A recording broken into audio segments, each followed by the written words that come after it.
Hello, this is Dr. Paul Cottrell, and I'm recording this on August 13th. A lot has happened in the last couple days, especially with Ukraine and Russia, and the United States moving a carrier strike group into the Middle East. So let's play some videos to see what's going on in the world. I've been watching CNN a little bit, and usually CNN, because I think CNN is tied to the CIA. So they're kind of a sound off for the Defense Department and stuff. So they probably get an early warning that something may happen. Wolf Blitzer is in the region, so I have a feeling that there's going to be a strike. All right.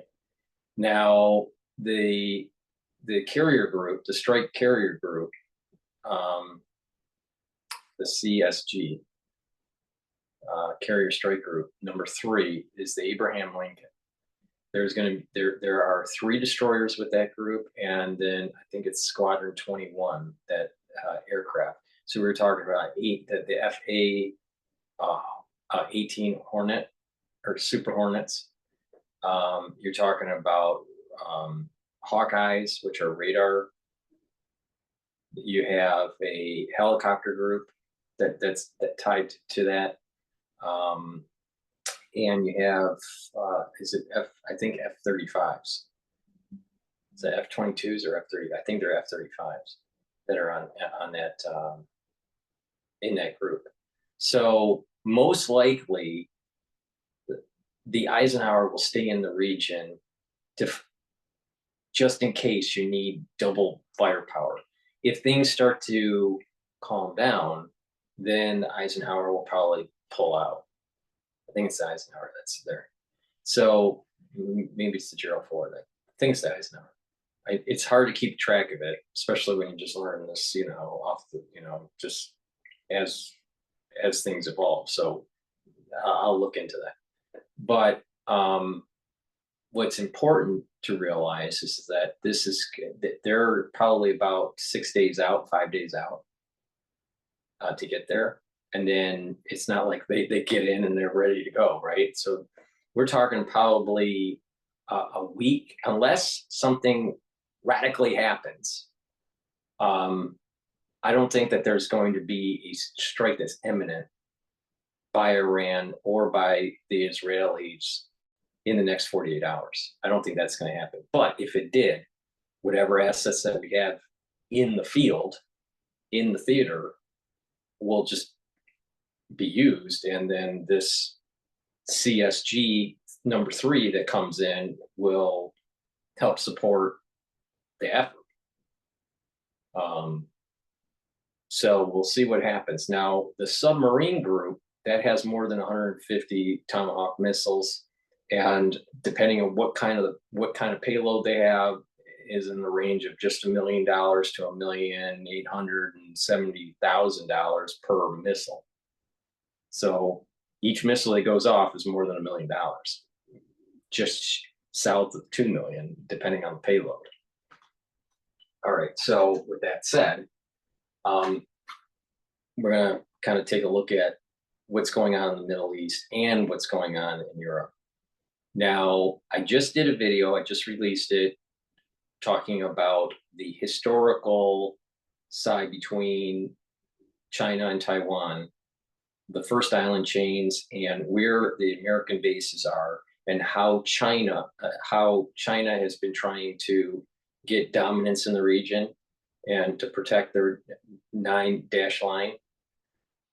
And how Japan is doing a military ramp up going all the way back to 2016 in certain islands just northeast of Taiwan. So I talk about this northern area of the island, the first island chains, and how important it is for the Allied forces.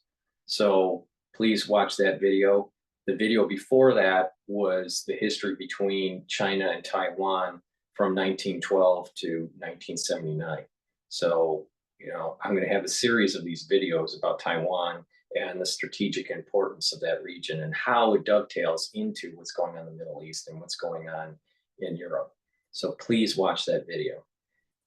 Please support my work by subscribing to all my channels. I have 4 channels on YouTube. Links are in the description. I have Brighteon, Bitchute, and Rumble. Links are in the description of this video. Please click the links and please subscribe to all the channels. Please follow me on X and on GETTR. That way you get notifications of the work I do and you can follow me. It's really important to improve your health, but also to understand some of the current events and how it may affect you financially, physically, or just to be abreast of what's going on in the world, because we're living in very tumultuous times, and you need people like myself to be able to kind of go a little bit deeper than what the mainstream media is doing. In addition, please go to my store, the-studio-reykjavik.com. You can help support my work by donating. I have thousands of videos that are for free. So please, donate to help that effort. This is a communal effort to get word out there. All right. So if you can, please donate. You can donate through Stripe, PayPal, or Buy Me a Coffee. Links are in the description. Also, the links are on my website on the homepage. So please donate that way, or you can be a paid member to my Patreon channel. That way you, are supporting the effort. If you're a higher tier member on Patreon, you do get some extra benefits to some of my medical lectures. And of course, the supplements and how to slow down aging, how to improve your vitality, how to boost up your immune system. Please go to my store and follow the protocol, follow what I'm doing. It's something that I've been doing for years. It's obvious that it's working because I am older than Alex Jones, and Alex Jones looks a lot older than I do. All right. So, why don't, instead of supporting Alex Jones and purchasing his products, you should be purchasing my products and following my protocol, because I'm actually living proof that it works. All right. So with that said, we're going to go to live now from Fox, and this was published an hour ago. Latest is this: Iran has rejected a call by 3 European countries demanding that it refrain from any retaliatory attacks against Israel following the assassination of Hamas's political leader in Tehran last month.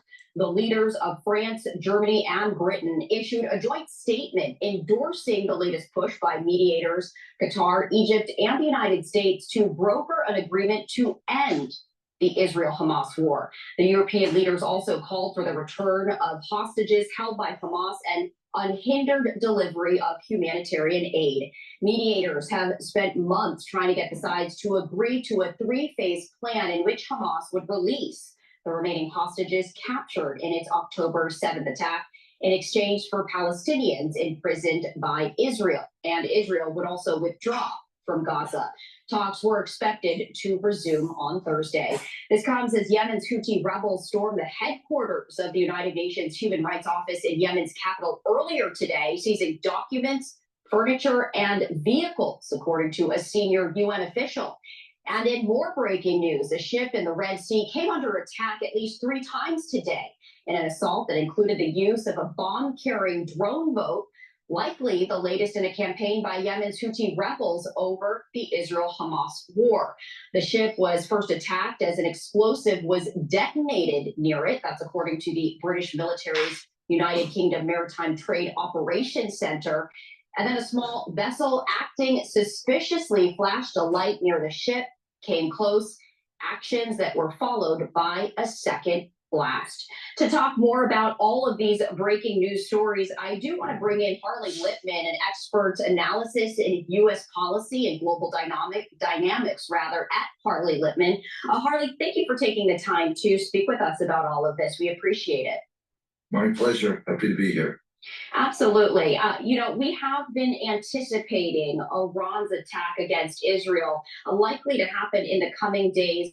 But I'm interested in getting your take in the fact that Iran has now publicly rejected a call by France, Germany, and Britain not to attack Israel. What do you make of this? What is the significance of this rejecting that call, or is this really just political posturing? Well, it's a little more on the political posturing side because Iran can't be seen as giving in to pressure from France and these other European countries. Iran has a lot of pride.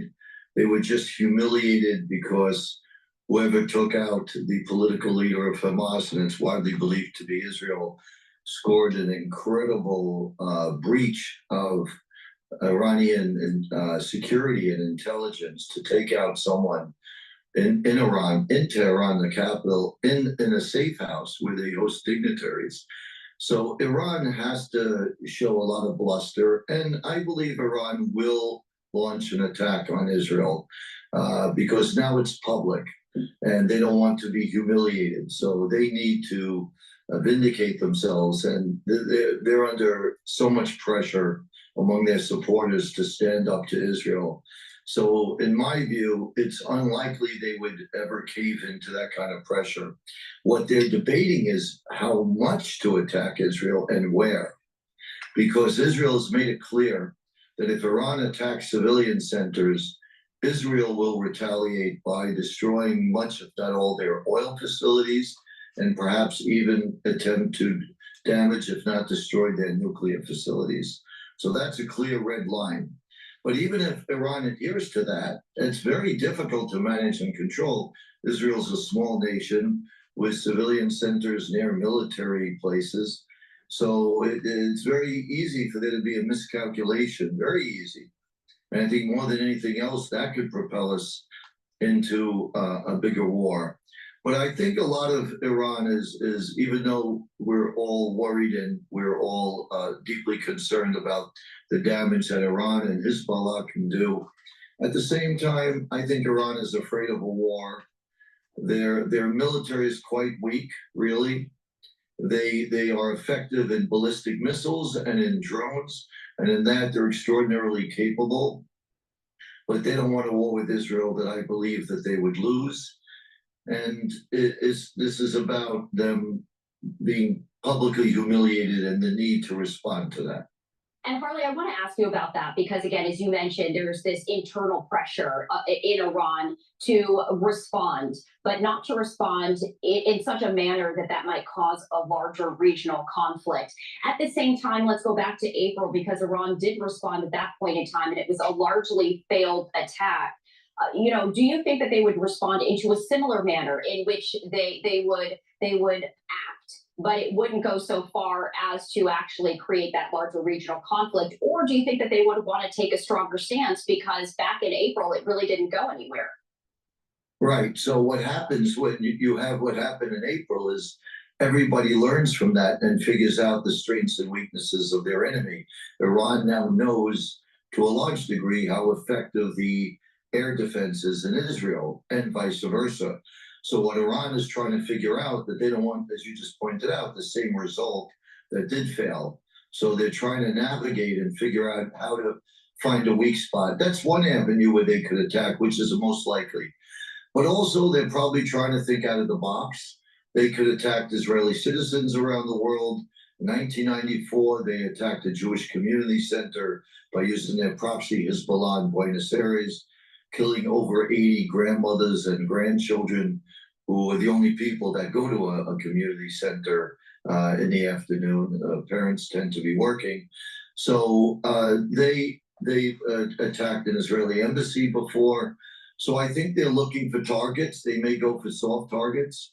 There are reports that they go for what they think are Israeli bases in Kazakhstan or Azerbaijan. So they may hit them there. And they're looking to find all kinds of creative ways to get by and fool the defenses of Israel, America, and their allies.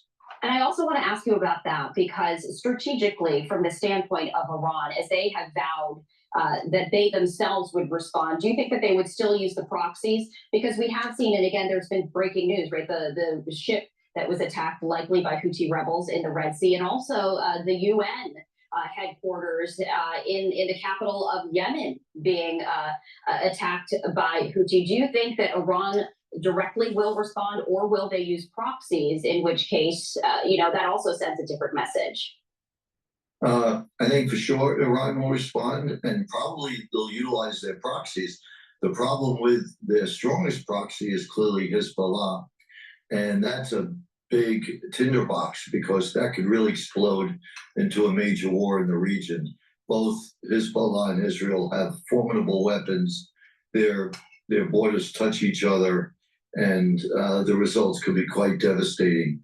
The interesting thing is that now's the time for Iran to attack, because this is now a Jewish holiday called Tish B'Av, and Arab nations historically have liked to attack Israel on religious Jewish holidays.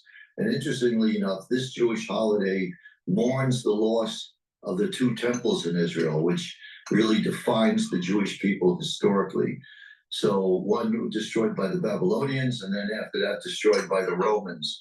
So symbolically, this could be a signal that we're going to destroy what's left of Israel, if you will. So it's quite interesting that Tish B'Av is falling today and in the next few days. But I'll tell you what I think is the interesting, bigger story, which is that Israel strategically should attack first. Why?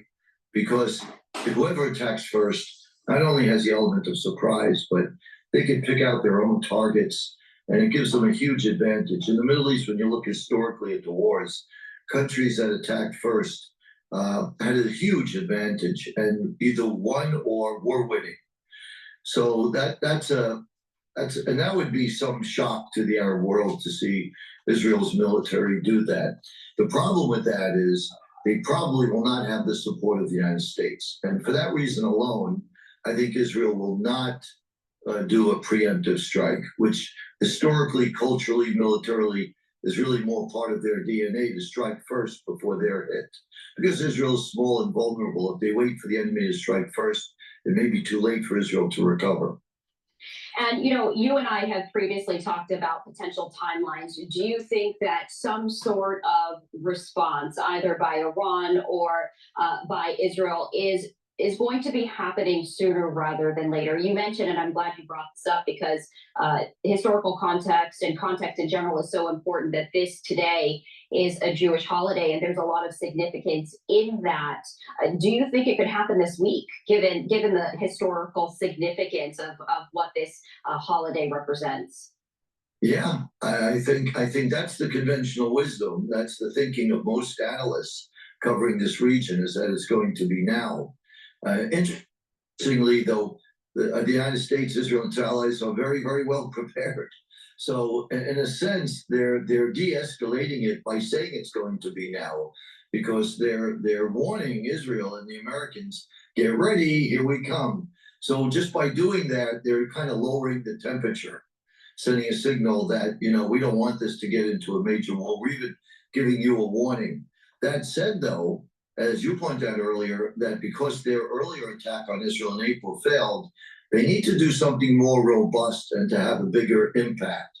And again, well, that's so hard to control that things could quickly escalate. And for Israel, this would be a great opportunity to take out the nuclear facilities, or at least damage them, set it back.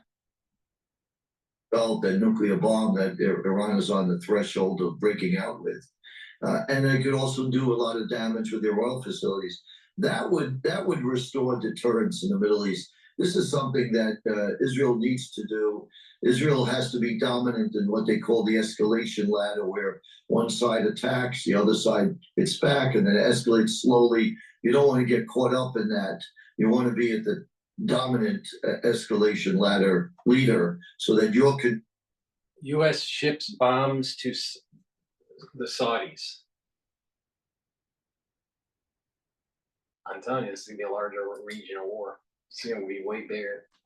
How much weaponry you're using and force, so that you're at the top of the escalation ladder. But that said, I think Israel is prepared. I think they've always been prepared for conflict with Hezbollah and Iran. Israel was just shocked and surprised with the war with Hamas. That's where they made a mistake. And Israel indeed was humiliated themselves by being surprised where Hamas had great success early on in the conflict with Gaza. Harley, before we let you go, we've talked about a lot of different events that have unfolded, as well as what we can expect and may expect. But is there anything else that you are keeping a very close eye on or anticipating in the coming hours, days, and weeks? Yes, just that Jewish people, Israeli people are vulnerable now with this atmosphere of anti-Semitism. And with countries like Iran, Hezbollah, Muslim Brotherhood, and they're looking for weak targets. And so everybody has to be on guard because now there are very little red lines. So I think innocent civilians, just because they happen to be Jewish or Israeli, are now more likely targets than they've ever been. All right, Harley, as always, we do appreciate you taking the time to. Before we go to the next video, please go to my store, the-studio-reykjavik.com, and get the structural nano silver liquids that I have. I have this structural nano silver liquid. I also have the Max 35, the Max 14. You take a teaspoon of it a day, you swish it in your mouth, you gargle with it about 20 seconds or so and swallow. Do it every day. If you're not feeling well because of the cold season, or you start feeling a little bit of an irritation in your throat, take a tablespoon or two a day. It's a great way to neutralize pathogens and maintain the mucosal barrier. If you haven't already, for the ones that purchase the structural nano silver liquid, also get the applicator set. This is a great way to travel to work, or you're on vacation or whatever, instead of carrying a big bottle with you. You just put the liquid in these applicators and you get a nasal spray, a dropper, and a spritzer. It's a great way to carry it around. So go to the store and get the applicator set. I also have structural nano silver drops. You use this during either allergy season or the cold season. The moment you feel that irritation, you want to take those drops or lozenges, and it will neutralize the pathogen or the antigen and also maintain the mucosal barrier. It's really important to attack it right away, because you want to mitigate, an increased infection. So if you mitigate it, then your body is going to heal quicker. And not just that, a lot of people don't realize you have a cold, and let's say let's say you have a cold and it takes a week for it to go away. So a lot of times it takes a week and a half to go away. Your body is remodeling and repairing weeks after, especially if it gets into your lungs and you have a respiratory infection. It takes weeks to heal, weeks. So for every 1 week, of sickness, after that sickness goes away, from a common cold, right, and you have a respiratory infection, it takes 3 to 4 weeks to heal the lung and the body in general. A lot of people get sick 2 or 3 times a year. So that means 3 months out of the year, you are sick/healing from the infection. This is part of the reason why people age faster. It's not the only reason, but it's part of the reason. So it's so important to attack it right away. And then before you even get the common cold, or some other pathogen, have a boosted up immune system so you can fight it faster. All right? It's all about mitigation, attacking it early, and having a boosted immune system. So please go to my store and get the honey and lemon drops. It's in a 100 count. I also have blueberry drops in a 100 count, and I have zinc elderberry or elderberry zinc lozenges in a 21 count. Get a couple bags for your household so you are prepared just the moment that someone in your household has that irritation in your throat. You attack it right away, and you You are doing wonders. You'd be amazed that, you know, it's neutralizing the issue quicker. So you don't have to spend 3 weeks healing because of a common cold or something even worse.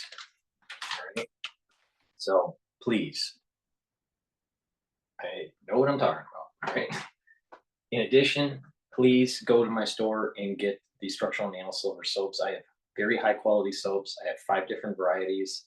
This one happens to be the charcoal tea tree. So please go to the store, get a couple bars for your household. They're very high quality soaps that help neutralize pathogens. They're way better than Dove. You know, so please go to the store, the-studio-reykjavik.com. The link is in the description of this video. All right, from there, I want to look at BBC and what they're talking about, the Kursk issue with Russia. On October 19th, 2023, Wells Fargo warned its clients that all checking accounts are likely to be replaced with digital dollars in the near future. If you have Ukraine and Russia had been attacking each other overnight, a week into Ukraine's incursion into the Russian border region of Kursk. The defense ministry in Moscow says its air defense units have destroyed 12 drones over Kursk and 1 each over Belgorod and Grozny. Ukraine's military says it shot down 30 Russian drones and 2 missiles. Russian war bloggers report continuing battles in Kursk as well. They say Kyiv's forces are trying to expand their control, but being met by reinforcements sent by the Kremlin.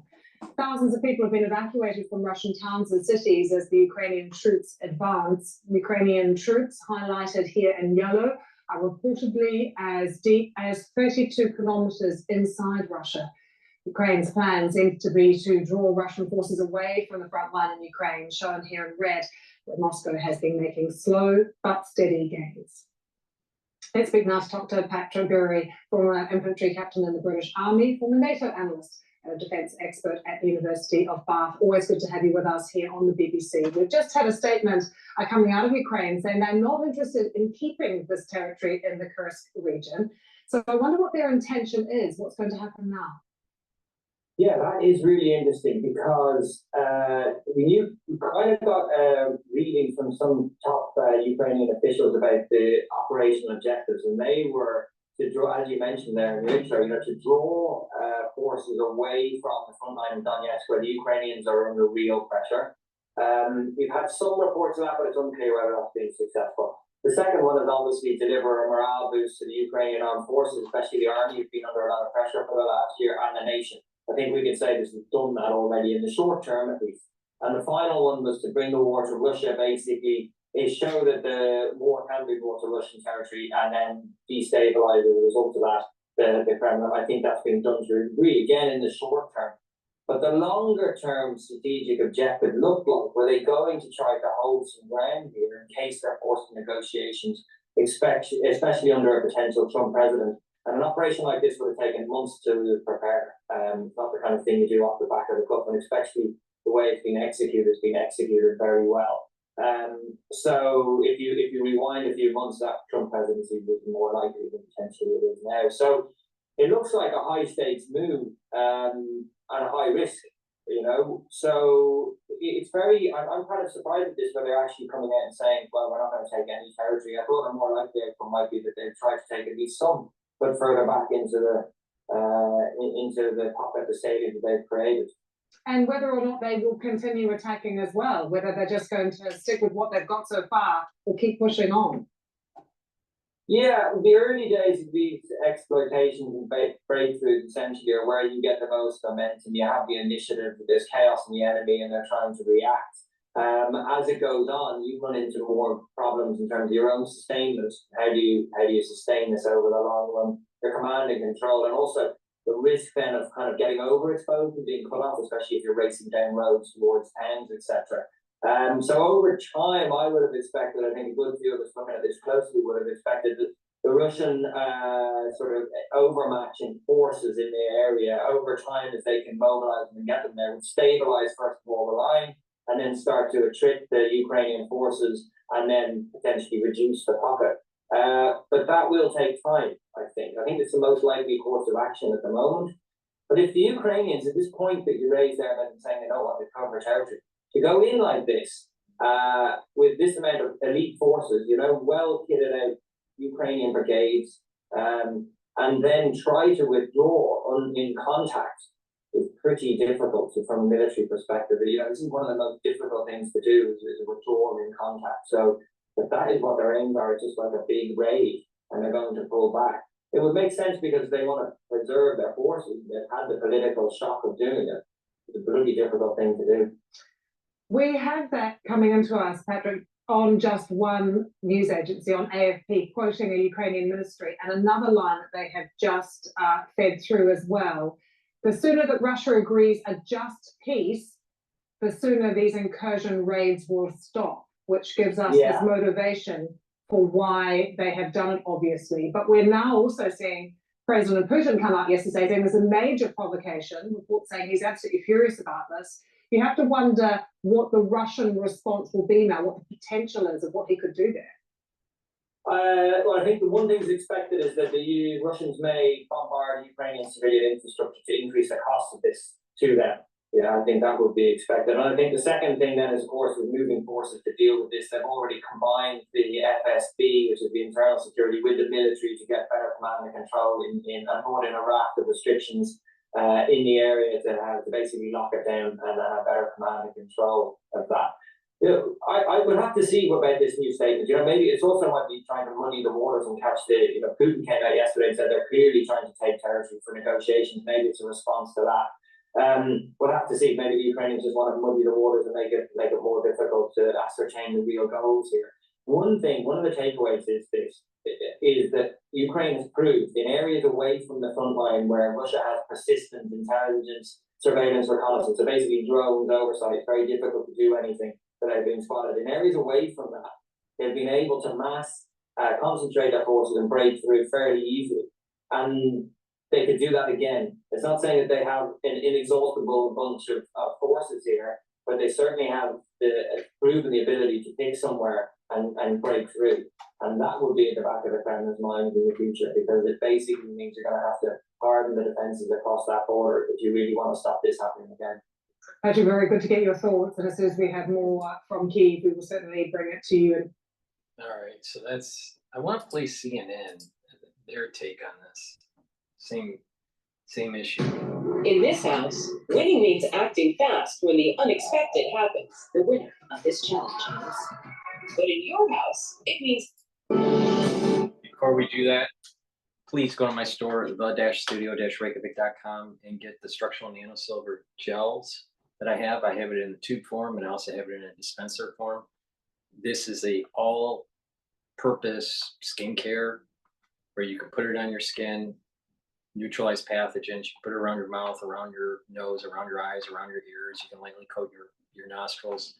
It'll neutralize pathogens. You apply it the exact same way for both products, either product. You can put it on your skin, let's say at night, and exfoliate in the morning, and you'll notice that your skin's clearer and tighter, especially around your face. And if you put it on a cut, a minor burn or an abrasion, it'll heal quicker. So it's an all-purpose, dual-purpose product. And I believe in that kind of thing. You want to buy things that you can use for multiple uses, and that way it lowers the actual usage cost. So please go to my store, the-studio-reykjavik.com, and get the very high quality structural nanosilver gels that I offer. Instead of supporting Alex Jones and buying his toothpaste, you should go to my store, the-studio-reykjavik.com, and get the best toothpaste that you can buy. This whitens your teeth, freshens your breath, neutralizes pathogens, brings down inflammation for your gum. When you do that, you're going to actually improve your gum line. Gum line is indicative of age. So a better gum line also means better oral aging. So go to my store, the-studio-reykjavik.com, and get this toothpaste. It has no fluoride in it. Make sure you filter your water, because fluoride is bad for you. It makes you stupid. All right. Fluoride makes you stupid. All right. So please go to my store and make sure you get this toothpaste. It's a very high quality toothpaste. Get a few tubes of this for your household. and stop supporting Alex Jones because he doesn't sell toothpaste as good as this one. So go to my store, the-studio-reykjavik.com. Good oral hygiene will improve your cardiovascular health because those pathogens, bacteria, and even plaque get into the vascular system, and it can cause irritation and inflammation. And bacteria growing on valves of the heart can be very problematic, especially when you get older. So, very important. Oral hygiene is extremely important for your cardiovascular health, for your valvular health, and to neutralize pathogens. So go to my store, the-studio-reykjavik.com, and get this toothpaste. It is way better than anything Alex Jones sells. And if I have to say it again, I'm older than Alex Jones, and I look a lot younger. So who do you want to believe? In terms of what to do as a protocol to slow down the aging process and to boost up your immune system? Alex Jones or Dr. Paul Cottrell?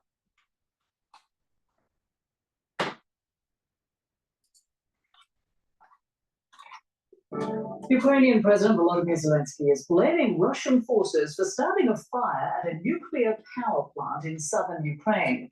He shared this video online showing smoke coming out of one of the towers at the Russian-controlled Zaporizhzhia plant. But Russia claims the fire erupted after a Ukrainian attack.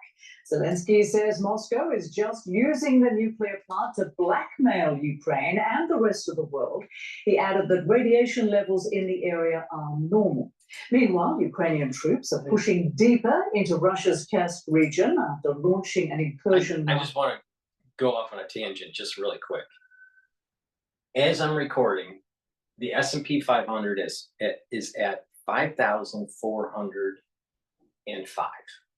All right. Alex Jones, when the market was starting to tank just a few days ago, Alex Jones said that, oh, it's going to be the end of the world. This is the big event. This is the big event. And I said, no, it's not. And I showed you why. I told you what the resistance points were and what was going to happen. And guess what? It exactly happened like I said. Alex Jones doesn't even know what he's talking about. He doesn't know what he's talking about with the economy. He doesn't know what he's talking about in terms of how to use supplements to slow down the aging process and to boost up your immune system, because obviously he doesn't do it himself. That's obvious. That's axiomatic. And he doesn't know much about, the pathogens and the biosecurity that the United States government was doing. He had to take it from other people like myself and repackage it in a way and not give people proper credit.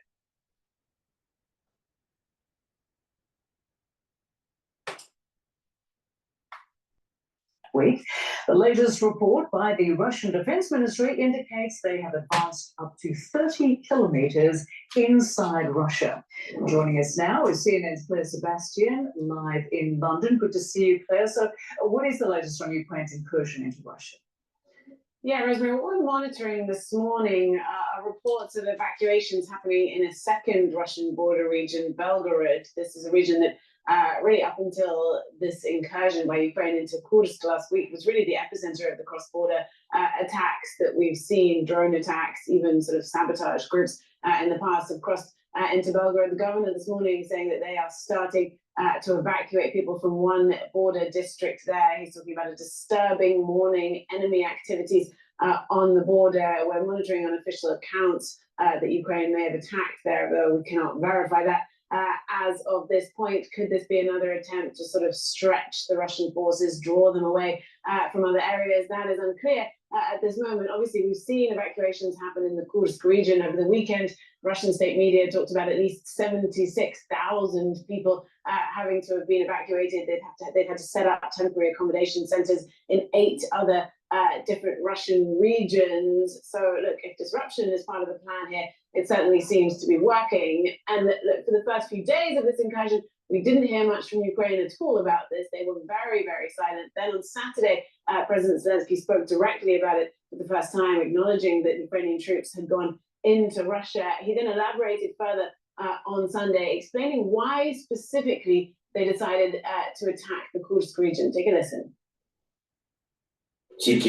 Only from the beginning of this summer, and only from the Kursk region, our Sumy region suffered almost 2,000 strikes, artillery, mortars, drones. We also monitor every missile strike, and each such strike deserves a fair response. So what he's saying essentially is that they are attacking in order to defend. They're trying to hit the weapons before they hit Ukraine. And as we've been monitoring this attack over the past week, we've also been watching. What is so shocking is how that border region wasn't protected by the Russians. Now that would mean that their forces are spread thin, and it's very hard for them to really maintain a secure border there. So there's probably more porosity along that border between Ukraine and Russia, and we may actually hear other regions being problematic, and that Ukraine gets into Russia proper. But again, the Ukrainians don't have that much, firepower and command and control to be able to maintain and to continue on with that effort. So does that mean that they go in and then retreat, or do they just go in and hold? Do they go in and continue on? If they continue on, they're going to spread thin. If they stay, well, they may have also a similar problem where other regions are going to be not as secure for Ukraine. So this is an interesting development. Now, as the prior video said, well, you go into Kursk, Ukrainians go into Kursk, and it forces Putin to divert his attention in other regions that they're holding and really push back on Ukraine. Now, I suspect that Putin's anger and Putin's resolve is really going to push hard in this region against the Ukrainians. Because, domestically it looks bad for Putin, and militarily it's bad for Putin. So it's an interesting development that's taking place. I am surprised that the United States didn't tell, that Zelensky that you can't cross that line. That our support is not for you to go into Russia proper. Our support, my understanding was, our support was going and trying to reclaim land that was taken away, but not to go into Russia proper. So this escalates it. Now, if I was Putin, if I was playing this game, and I was Putin, right? I would threaten Berlin and Paris. I would threaten the French, and I would threaten Germany that non-nuclear strike would happen on Berlin and on Paris simultaneous if the Ukrainians don't push back. And I would give a date, non-nuclear strike. Because what that would do is that scares Berlin and the French into putting more pressure on Zelensky to push back. Now, people would say, well, that's going to, if he does that launch, that's going to issue Article 5 for NATO. Well, isn't that what NATO wanted to begin with? We'll give them what they want. All right. And then let it all play out. All right. But Putin, I think, needs to show forward. Now, what I think will happen is that Putin has that threat, is willing to do it, and that Germany and France will push back against Ukraine and force them to retreat. then Article 5 doesn't have to be activated. But if they don't do that, Putin either doesn't do that strike, non-nuclear strike, missile strike on Berlin and on Paris. If he doesn't do it, then it makes him look weak domestically and internationally. And this thing's all gonna fall apart because he loses his prowess as a military leader and command of this situation between Russia and Ukraine. Or he does, and he actually shows strength. Now, if he hits and it's not intercepted, or maybe some of them are intercepted, but some damage takes place in Berlin and in Paris, then Article 5 is going to be tested to see if it gets activated. Now, I personally think that NATO isn't willing to go nuclear against Russia.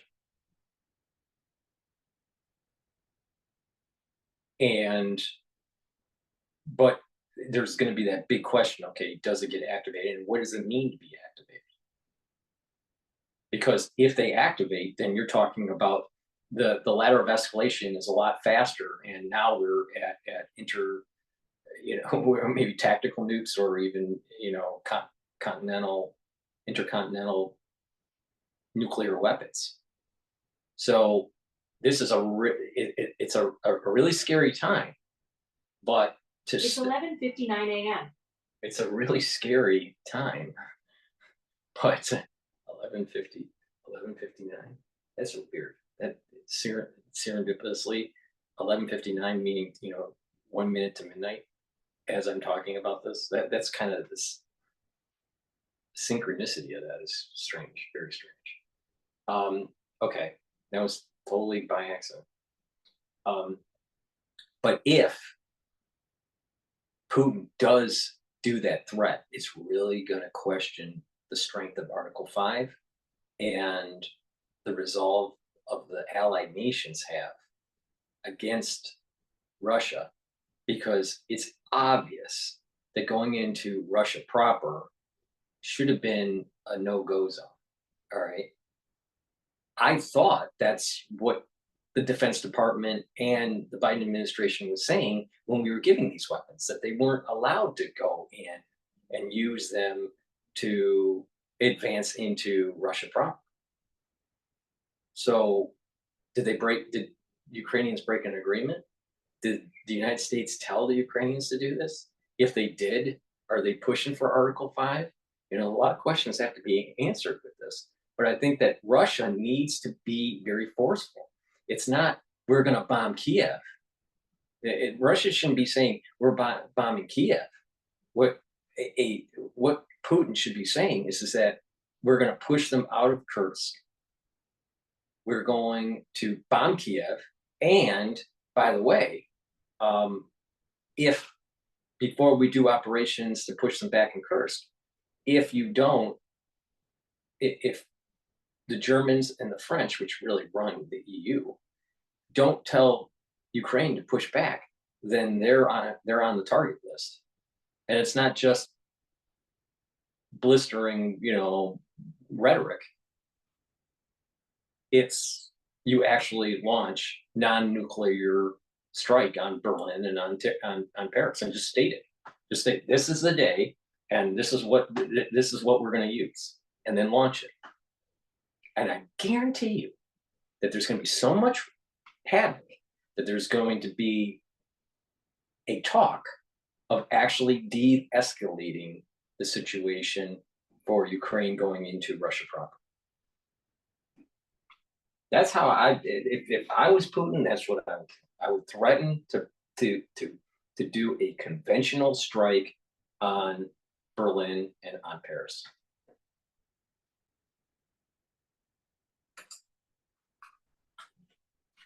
A potential Russian response. We did, of course, have a very deadly attack on a supermarket in eastern Ukraine last week. Then overnight into Sunday, a very large barrage of drones, in addition to some 4 what Ukraine described as North Korean ballistic missiles. 2 people were killed in the Kiev region. And then we saw on Sunday, President Zelensky came out, as you noted, and accused Russia of starting a fire at the Zaporizhia nuclear power plant, the largest nuclear power plant in Europe. It's been occupied by Russia since the first weeks of the war. It's really sort of dropped out of the headlines recently. So this was suddenly notable. Russia is accusing Ukraine of attacking the plant. The International Atomic Energy Agency, which has observers at the plant, said that the fire, they had witnessed the fire in a cooling tower, no radiation risk as of now. When we saw successful Ukrainian counteroffensives in the autumn of 2022, that is when we started to see Russian nuclear threats also escalate. So this is something to certainly keep an eye on here, Rosemary. All right, many thanks to Claire Sebastian with that live report from London. Listen, paying $14.99 a month for a streaming app. Play the. I like. Summer's here, and so too are its many challenges. Heat that won't quit, hammocks that won't hammock, flips that won't flop. That's why it's important to keep it cool, keep it going. Ukraine and Russia have been attacking each other overnight. It's approaching the size of London. Now, Russia's a big country, but it's the absolute sheer embarrassment to Putin, the first Russian leader to lose territory in war since the Second World War. That's quite a blow. Right. This is why I'm saying it's so important that he shows strength and force, because I don't think the Germans or the French are. They're using the Allied forces is using some sort of proxy war between NATO and Russia through Ukraine. Please go to my store, the-studio-reykjavik.com, and help support my work and your health. Take turmeric. It brings down inflammation. I take it every day. It's part of my anti-aging protocol. I've been talking about this for years. So just follow the protocol and you'll start to age slower and boost up your immune system. Ashwagandha root brings down the glucose levels in your blood. It also brings down the inflammation, and these work together. When you do that, when you control your blood glucose levels, you bring down that inflammation in your cells and in your vascular system, you're aging slower. All right. So take the turmeric and take the ashwagandha root every day. It's part of an anti-aging protocol. And by bringing down inflammation, chronic inflammation, you're improving your cardiovascular system, you're improving the cellular processes, you're improving your tissues so they can work properly, and you're slowing down the aging process. If you're chronically inflamed, your immune system is constantly activated and you actually age faster. Resveratrol, very important to take. It's an antioxidant, but it also helps to get rid of senescent cells and helps to boost up the mitochondrial health in your cells. Vitamin C is good for your skin, also your immune system. Take it every day. If you're not feeling well because of the cold season or whatever, take a double dose of it. And D3, very important to take. It helps to absorb calcium, but also it's a gene expression cofactor. That means that if you have D3, you'll be able to express genes that need to be expressed to help for cellular processes. In addition, if cells are infected and they need to go through apoptosis, or they are not functioning correctly and they need to go through apoptosis, vitamin D3 helps them to go through that apoptosis so you can get rid of those cells. Really important in 2020. And it's going to be really important this cold season. So please make sure that you stock up on vitamin D3. If you've been listening to me on some of my videos, I also tell you how to use vitamin D3 to bring down cardiovascular disease and also bring down osteoarthritis. All right. So if you listen to what I'm saying and you couple and you stack the stuff that I sell, you're going to actually be able to reverse some of the problems that you've had when you were younger, that developed over time. Take my advice or don't take my advice. It's up to you, but it works.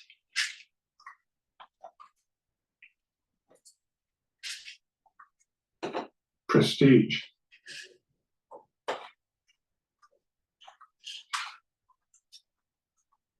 Ukrainian military's top commander has claimed his forces are in control of 1,000 square kilometers of Russian territory as Kyiv continues its cross-border incursion launched last week.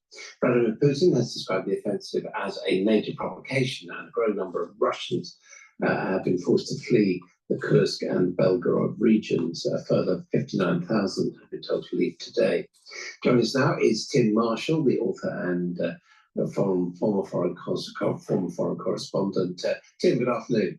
Greetings, Adam. What do you make of, this real surprise, if you like, in the ongoing conflict between Russia and Ukraine? It is an absolute surprise, as of course it should be to perhaps both you and I and others, but it shouldn't be a surprise to Russian intelligence, but it obviously was. So they failed again.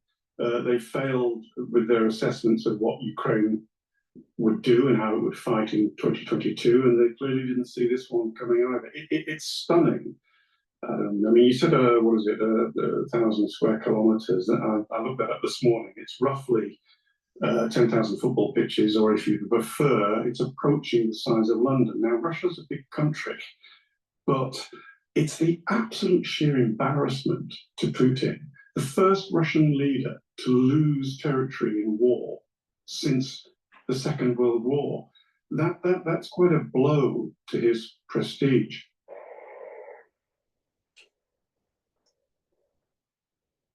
Today, not tomorrow, not next week. Today is the day I hope you will donate to support our movement, because the truth is, time is running out.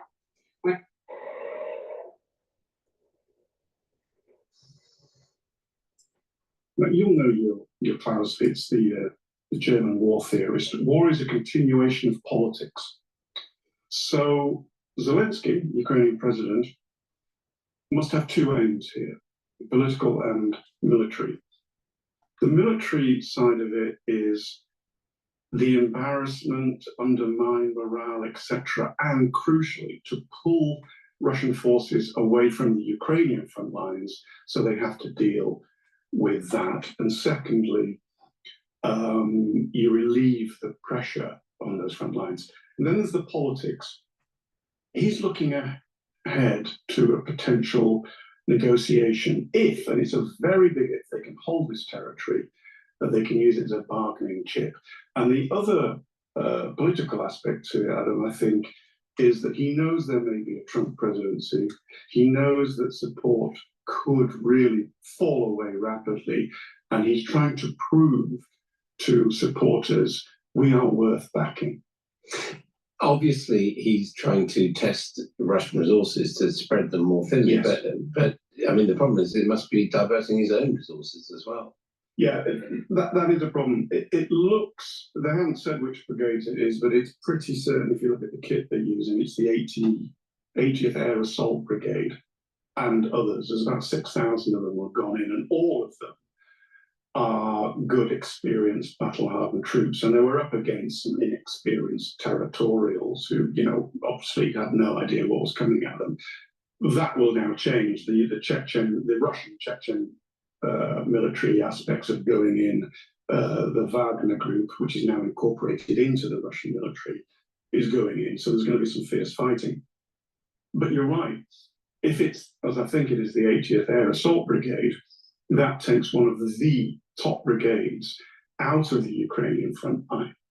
And so if they really struggle to hang on to that, and simultaneously the Russians decide, right, wherever they were, let's push forward in Ukraine, that could happen. So it's a huge gamble by Zelensky, and it is, as I said at the beginning, Adam, it is stunning, and it's another stunning intelligence failure by the Russians. Do you think it could be, whatever the outcome, the moment which sort of breaks the stalemate in this conflict? Probably not. But, it's a good question, because there is that possibility. Some of the military analysts... No, Putin said in his conference that there is no negotiating with Kiev now. So Putin is going to be on a huge war footing. Well, right now he's in a defensive mode in that region, the Kursk region, and to push back. But he needs to show force, and this is why I keep on saying he needs to actually threaten Germany and France. Because if do those politicians want to have destruction in Berlin and in Paris? Of course they don't. They're going to have they're going to have problems with their own population, because part of the population is going to be pro-war and to go, and activate Article 5. Another part of their population in Germany and France, especially France, is going to say, why are you expanding NATO? So, and there's a lot of infighting that's going on in France right now. So I think it's a perfect opportunity for Putin to threaten Berlin and Paris. But don't do it with just words. You give them the warning. You tell them when this is going to happen, how it's going to happen. Some of it is going to get through, some of it's not because of air defense. But there's going to be damage, and it's going to reestablish a deterrence that Russia needs to make sure that Russia proper doesn't get invaded again. You see, by going into Kursk is exactly what Putin was saying to Tucker Carlson about why they were worried about the expansion of NATO, that it might get into Russia proper, independent of the history of Ukraine and all this stuff. But what just happened was what Putin was worried about. Now, why it happened, because of Russian troops maybe not as well trained, or maybe they're spread thin, maybe they have manufacturing problems for the war effort, maybe material issues, who knows? But Russia proper was invaded. Now, will it be sustained? Will that invasion be sustained? Probably not. But he has to reestablish deterrence of a certain border. What is the red line? You would think that the red line for Russia is Russia proper. And crossing over that involves other nations in the EU. And you threaten. So if they want to make Ukraine as a proxy war, which this is what it is a proxy war. Let's stop playing games. It is a proxy war, right? It's a proxy war between NATO and Russia.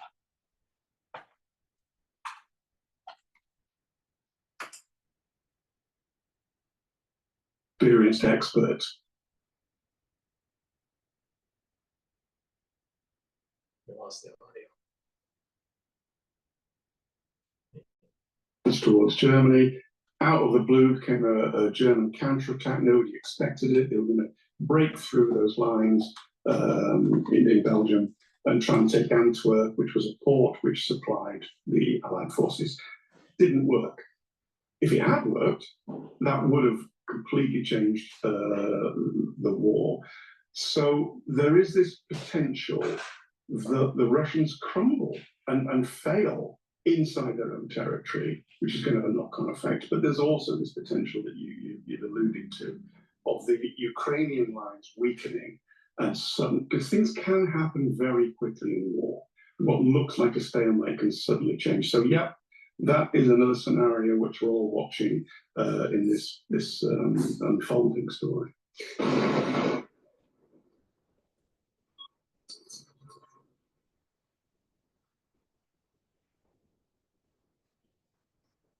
Was it really God's wish to kill Abraham's elder son? Why Isaac needed to be punished by God if he did not harm anyone? What? Abraham faced many moral dilemmas through his life, but the binding of his own son.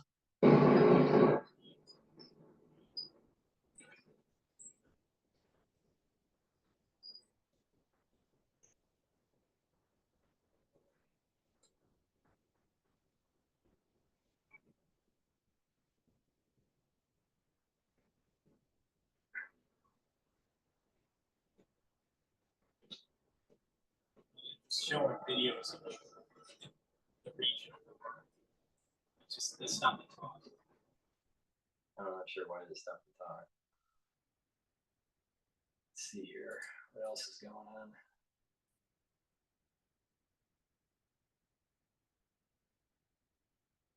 Okay, this is CNN. This Russian published 3 officials minutes are ago. urging more residents southwest of Kursk to evacuate the area as Ukrainian troops push forward into Russia. A Ukrainian military chief says they are gaining more ground more than a week into what was their surprise attack on President Vladimir Putin and his military. Now, this is Kyiv's biggest incursion into Russia since the start of the war. This video, just into CNN, appears to show more Ukrainian forces ramping up in Ukraine's Sumy region. Here's a closer look at the volatile region near that border. Ukraine's Sumy region is in blue. Russia's Kursk and Belgorod regions are colored in yellow. This is the critical area where Ukrainian troops are crossing over into Russia. CNN's Fred Plotkin is following this story for us from Berlin. What do you make of what we are seeing? If the United States keeps on funding and supplying weapons and intelligence, this border may actually start ending up being a new buffer zone where Russia has lost ground. There's a buffer zone, and then there's the establishment of Ukraine into NATO. But that would mean that they have to hold it. And I don't think that they can hold it. I don't think that there's enough troops to hold it. So it may be a tactic of diverting Putin's forces to the Russian proper invasion territory and move from the territories that are along the periphery all the way to Crimea in the south. Happening on the ground, and why?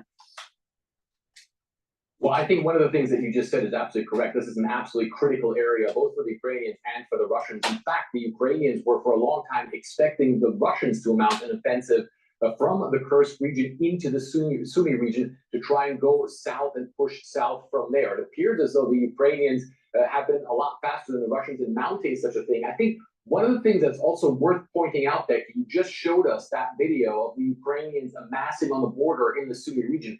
They apparently managed to do that completely in secret. Even Ukraine's allies seem to have had absolutely no clue that this was happening. They took their allies by surprise, obviously took the Russians by surprise as well. Now, one of the things that we are indeed hearing from the Ukrainians is that their forces, they say, are pushing on and are trying to gain more ground. Here's what we're learning. Ukrainian troops.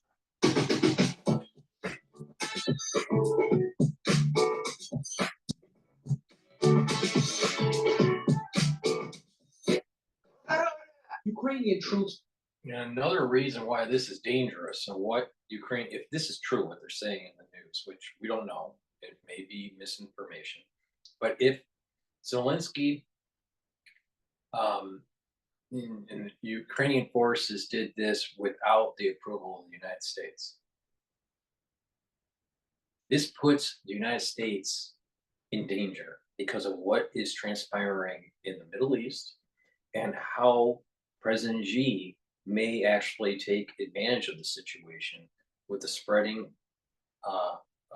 the thin spreading of our naval fleet in support of CENTCOM, where he'll maybe do something with Taiwan. The United States now has a three-front war. All right. This was, and it may play into Putin's hand when you look at the grand strategy of the battle space of the world, right? Not just Ukraine. So it puts America in a precarious situation, especially if Russia, if Putin threatens NATO, not just Ukraine. And it changes the whole dynamic of what's going on in the Middle East, and we may not be doing a pivot to Asia, you know? So it's dangerous what's happening. So I'd like to see some news about what's the US stance on Ukraine doing something that really the Washington consensus seemed to be against.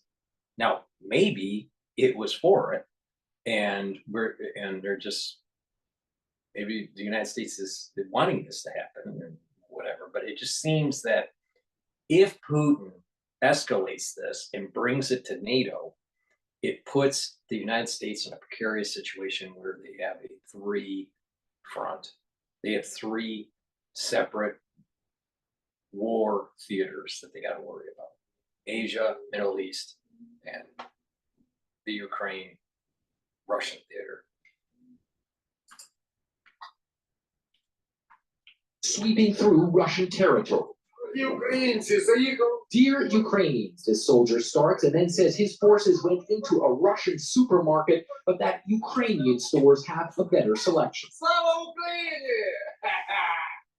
Videos released of several areas inside Russia showing Ukraine soldiers taking down Russian flags and raising Ukraine's. And while the Kremlin claims its forces have held up Ukraine's advances in some areas, posting videos of bombed out alleged Ukrainian vehicles, the numbers the Kremlin does admit are staggering. Almost 30 villages under Ukrainian control, more than 120,000 Russian civilians evacuated in the Kursk region alone, and more under evacuation orders in Belgorod region to the south. Russian President Vladimir Putin irate, vowing to respond while ripping into Ukraine and its Western allies. It appears that the enemy, with the help of its Western masters, is fulfilling their will, and the West is fighting us with the hands of the Ukrainians. So it looks like the enemy is seeking to improve its negotiating position for the future. The enemy will certainly receive a worthy response, and all our objectives will undoubtedly be achieved.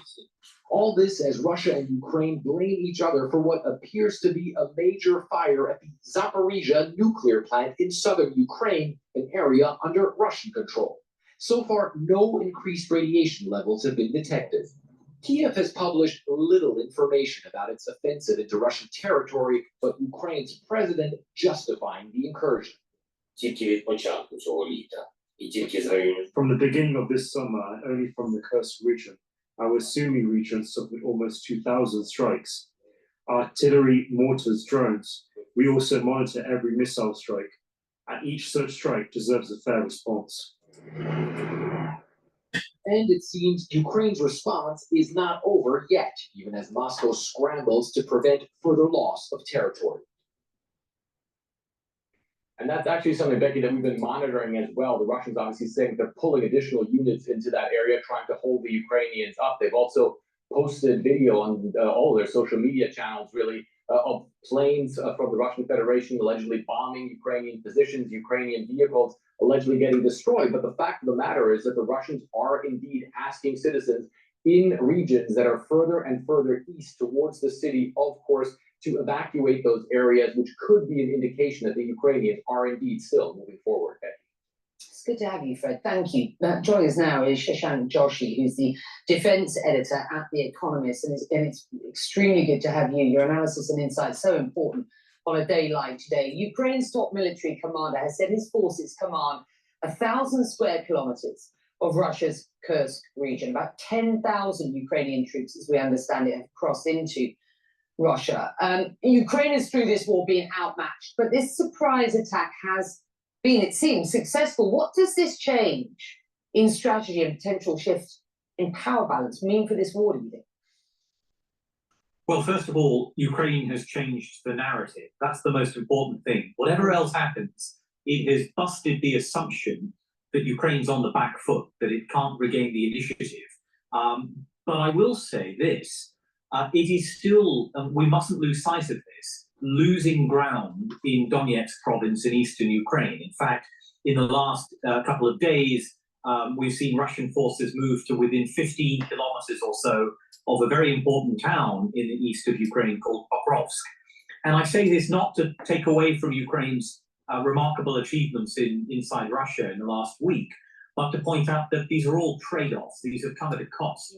And so Ukraine has changed that narrative, but it must be very careful that the result isn't a loss of territory inside its own soil and what ultimately could turn out to be heavy losses inside Russia as well. It's got to consolidate these gains and understand the right time to pull back and the right time to cash in the chips that it's gained in the last 5 days. It has more to work with going forward than it did, some 4 or 5 months ago. I mean, there is more coming into Ukraine from both the West and very specifically from the US. In a recent piece in your publication, The Economist, it was written that the delivery of the F-16s can be seen as a morale boost rather than a strategic game changer. Writing, but with numbers building up slowly, it may take time before the F-16s can have much impact. A recent report by the CSIS, another think tank, argues that Ukraine needs many more aircraft than have so far been promised. We're 2.5 years into this war. The US in particular is seeing pushback domestically for its support. Does Ukraine, are we seeing at this stage evidence that Ukraine power and new equipment and key or strength going forward? For example, what impact are these F-16s going to have? Becky, I think you answered that at the beginning correctly by pointing out that these will have limited impact. I know that some people would want to see these new systems coming in and offering some kind of decisive change on the battlefield. But in truth, the F-16s ought to be seen as a long-term replacement for Ukraine's aging and depleted fleet of Soviet-designed aircraft, MiGs and Sukhois. The fact of the matter is, these F-16s are not going to be flying American style over the front lines, swooping over Russian troops. I think what they're going to be doing in the main, in the first months of their existence at least, is to be providing air defense over Ukraine against Russian drones and missiles. They'll be sitting back tens of kilometers away from the front line, shooting down these Iranian-made drones and other cruise missiles coming in over the border. And that's a very valuable mission.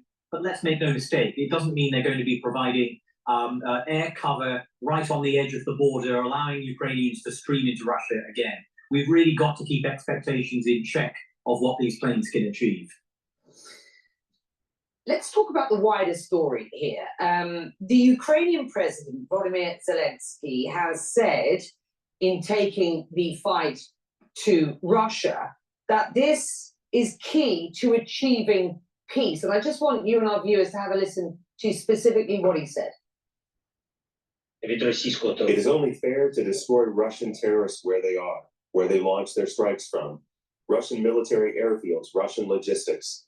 We see how useful this can be for bringing peace closer. Russia must be forced into peace if Putin wants to continue waging war so badly.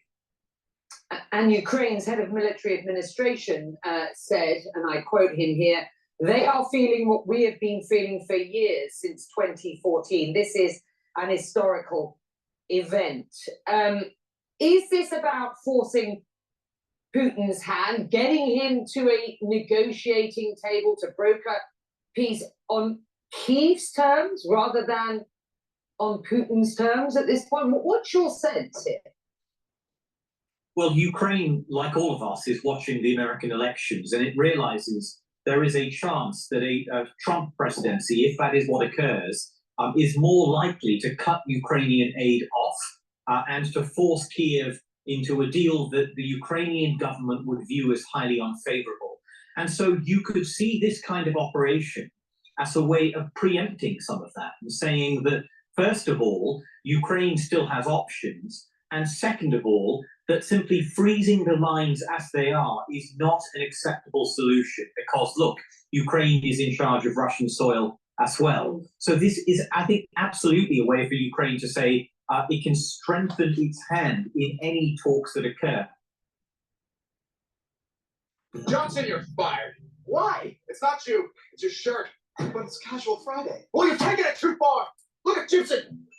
He's wearing a true classic tee. want to take a look at.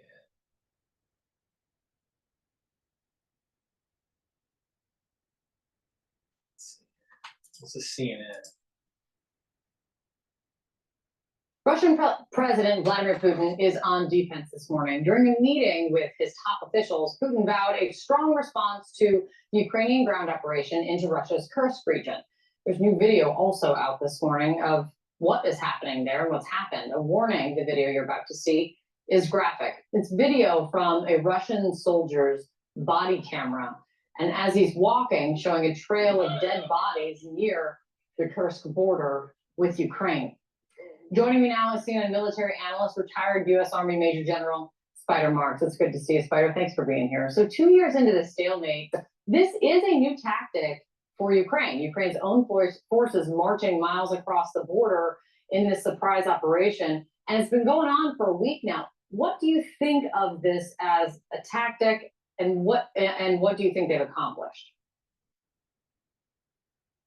Okay, what you're really seeing right now is a capability that Ukrainians have demonstrated in the past, but on Ukrainian soil. They did some significant flanking operations and tactical engagements in the vicinity of Kharkiv and have made that battle, where the Russians have just again fallen on their face, a great success for Ukraine. So what Ukraine now is doing is taking a page from that experience and linking it into a greater operation into Russia. Now, the difficulty with that is that if those operations, both in Kharkiv by the Ukrainians and now this Ukrainian flanking operation in the vicinity of Kursk, are not connected in some way, if there's a gap, that's a gap that can be exploited by the Russians. But let's be frank, the Russians have demonstrated zero capacity to detect those kinds of openings and then to exploit it. They haven't been able to do that. So I would say what we're seeing right now, tremendous success on the part of the Ukrainians. What remains to be seen is whether they intend to remain, to build up, to pour more forces in, if they think they can take forces from elsewhere and reinforce this success, or if this is simply an opportunity to demonstrate the vulnerability and the inability of the Russian forces. Because I was going to ask you, as Claire Sebastian pointed out earlier, that this is the first time that a foreign power has held any part of Russian territory since the Second World War. Can Ukraine convert this into what you said, building off of? But I'm also wondering, convert it into pushing. If they grow their position, if the Ukrainians grow their position in Russia proper, then its potential as bargaining chip to swap land, where Russia gets this, this land that this is assuming that this gets worse, that Ukrainians get farther into Russia. They may use this as a bargaining chip to chip away at some of the gains that Russia has had since 2022, to just do a swap deal for a peace agreement. Maybe even try to throw Crimea in the deal, depending on how much Ukraine gets. Another thing that could happen is that a new border, a new no man's land, a new buffer system is created where Russia actually gets smaller. Ukrainian is reestablished. Some of the land that's been taken away goes back to Ukraine because they were able to divert attention and resources for Russia, and the Ukrainians are able to take back some of the land in the southern region, in the eastern region of Ukraine. And so a new border system and a new buffer system is created. And then Ukraine is actually integrated in NATO. I'm not sure which one is happening, how this all evolves, but I don't think that the Ukrainians would be able to hold land of Russia proper. So, and usually when it gets cold, Russia pushes back. right? And it's even worse as they're pushing back, the ones that invaded actually, it's very possible that if Russia gets their mojo back, they could push the Ukrainians out of Russia proper, and Russia may be actually going farther into Ukraine, and then just solidify those borders that way.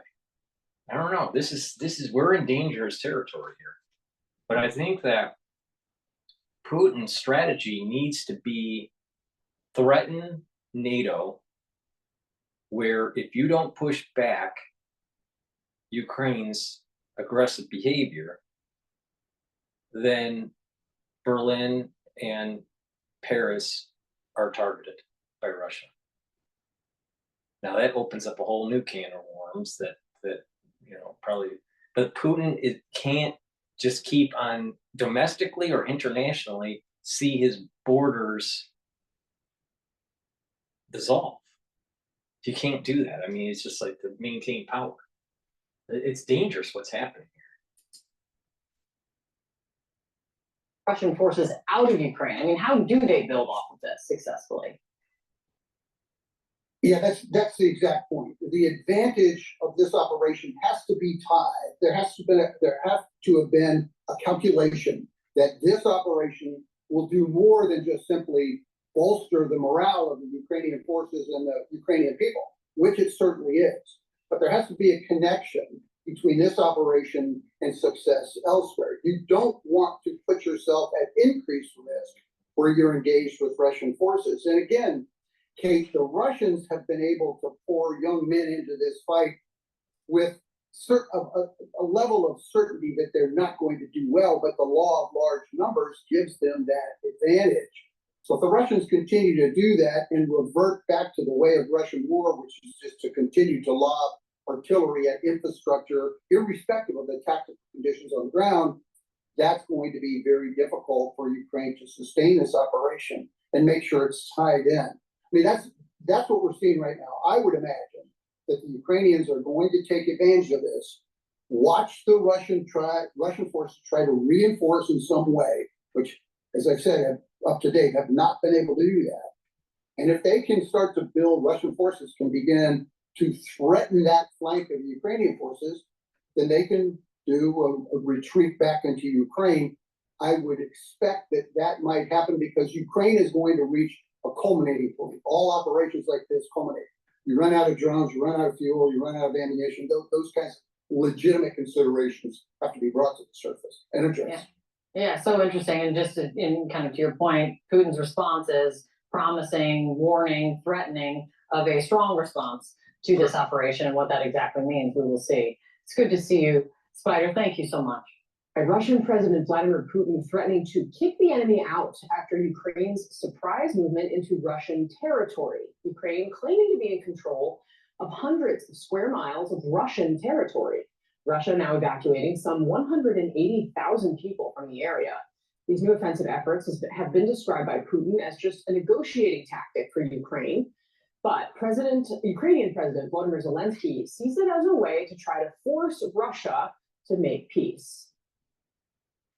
It is only Google Cloud AI knows a 98-mile-per-hour heater with a 13-inch drop means a 24.7% chance the home team gets a strikeout. And hacker. It is only fair to destroy Russian terrorists where they are, where they launch their strikes from. Russian military airfields, Russian logistics. We see how useful this can be for bringing peace closer. Russia must be forced into peace if Putin wants to continue waging war so badly. So here to discuss more about this incursion is CNN correspondent Claire Sebastian, who joins us now live from London. Claire, good morning. These offensive efforts are the first time that we have seen Ukraine pass into Russian territory. The Kremlin has vowed a strong response. What do we think that's going to look like? Yeah, we have to be a little bit cautious with those kinds of threats, Casey. The Kremlin is constantly threatening revenge, somewhat perhaps ironic given that they are the aggressor in this war to begin with, but we are watching out for a response. We have seen drone attacks, overnight drone attacks. Last night there were even some 38 drones launched at Ukraine, according to Ukraine's Air Force. And of course, there was a fire this week at the Zaporizhia nuclear plant, which is much more unusual, of course, than those drone attacks. We don't know the cause. The International Atomic Energy Agency says it still hasn't determined it, but that certainly is worth watching as we watch out for a response. But for now, we really see President Putin in damage control mode. He met on Monday with his top officials and the heads of the regions affected by this. We see him blaming the West, threatening revenge, but we also see him trying to gloss over just how bad this is. I want to play you a little clip from that meeting that really shows this. Take a look. 28 населенных. Today, the enemy controls 28 population centers. The depth of its penetration into the Kursk region is 12 kilometers. The length of the front is 40 kilometers. Listen, Alexei Borisovich, this is something you report to military agencies. What the width and depth is. You tell us about the social economic situation and aid for the people. Knowledge. So that was President power. Putin interrupting the acting head of the Kursk region, where, of course, this is all happening, as he tried to explain just how bad this is, how much of the territory is under Ukrainian occupation, and refocusing him on the social and economic elements of this. You can see how awkward this is. We're now a week in. Ukraine is occupying, it says, some 1,000 kilometers of Russian territory. The first time that a foreign power, by the way, has occupied part of Russia since the Second World War. Claire, really interesting that you play that and really highlights kind of the politics that Putin is dealing with internally. This, of course, obviously is something that has significant political repercussions here in the U.S. Obviously, Zelensky is relying very much on money that's coming from the U.S. government, money, arms, etc. Here was how Lindsey Graham was talking about this. He, of course, a Republican senator who's been a strong supporter of Ukraine. Watch. What I think about Kursk, bold, brilliant, beautiful. Keep it up. Putin started this, kick his ass. Bottom line is to the administration, I appreciate your support. Let these people fight. Give them weapons they need to win a war they can't afford to lose. Really kind of interesting semiotics there. Claire, what does this mean for Zelensky on the world stage, considering he is relying so much on the support, the political support of Western allies? Yeah, Casey, it is really interesting. I think this is part of the balancing act that Ukraine is engaged in here. On the one hand, of course, its partners, and in particular the US, have invested tens of billions of dollars so that they can win this war. And of course, they want to see them do that, and have in the past been, praising highly the ingenuity that Ukrainian forces have shown, which we now see again in this action in the Kursk region across the Russian border. But of course, there's a difference, right, between seeing, and we do see evidence of, for example, US-made Bradley armored vehicles on the ground, rumbling across the countryside of Kursk. There's a difference between that and seeing, missiles made in the US and European countries hitting Russian cities. Ukraine is still calling for more restrictions to be lifted on using Western long-range missiles inside of Russia, but they are still waiting on that. And I think that is part of the picture here. There are still red lines for Ukraine's allies. All right, Claire Sebastian for us this morning. Claire, very grateful to have you. Thank you so much. With the YouTube Music app, you can blend up to 30 artists. All right, before we go to the Naval Institute, I think it's called. U.S. Naval Institute. Please go to my store, the-studio-reykjavik.com, and get the probiotics that I have. A good gut biome is really important for metabolism and for the communication between your gut and your liver and your gut and your brain. Mood, mental clarity is related to gut health. Energy absorption is related to good gut health.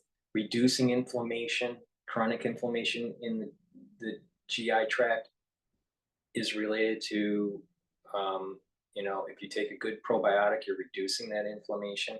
If you eat processed foods or foods that disrupt your gut biome, inflammation results. So you want to mitigate that, right? You want a good gut biome.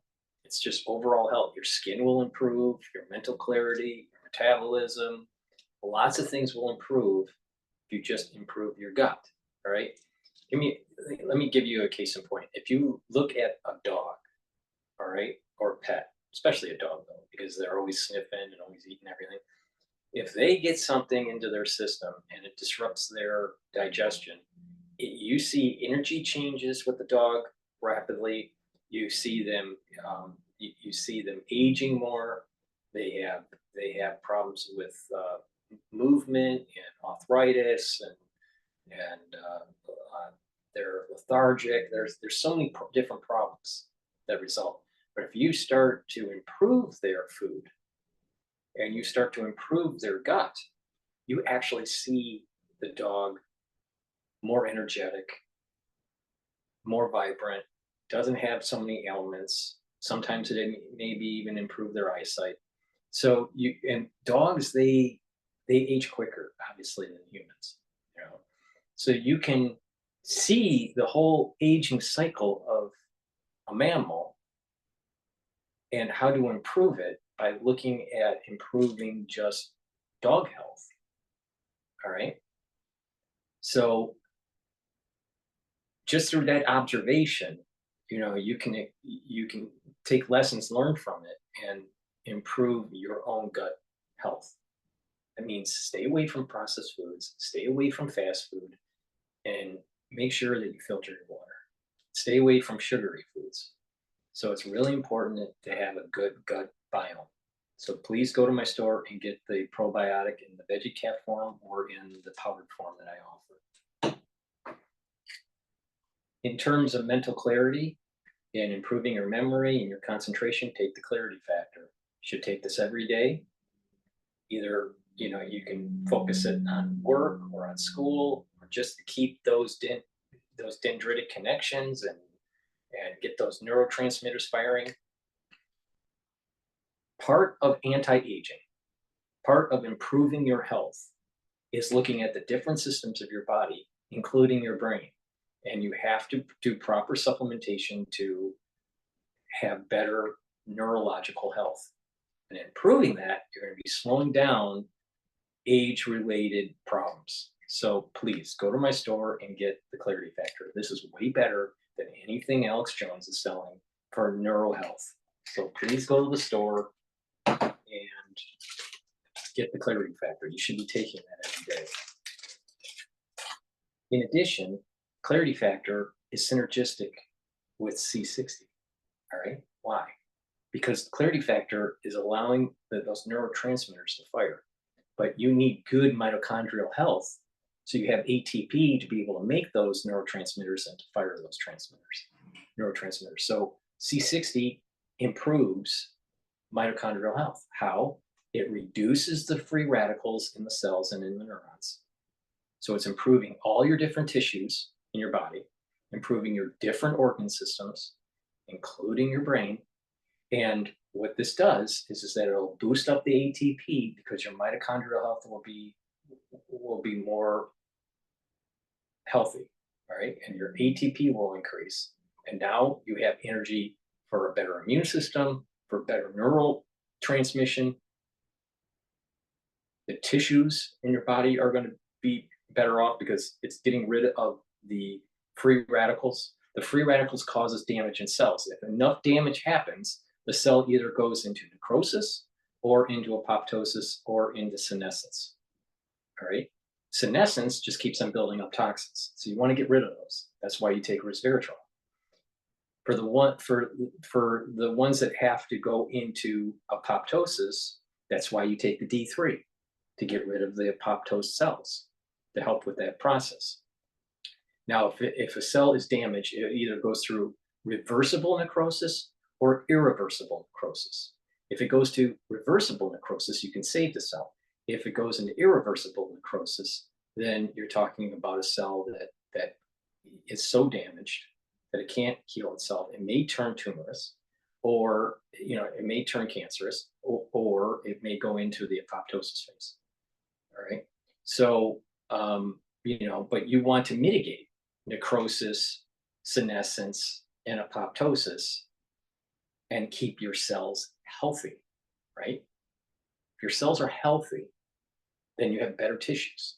So taking C60 is going to reduce those free radicals that cause damage to those cells. This is why you take C60 a teaspoon a day, every day, and you actually are aging slowed.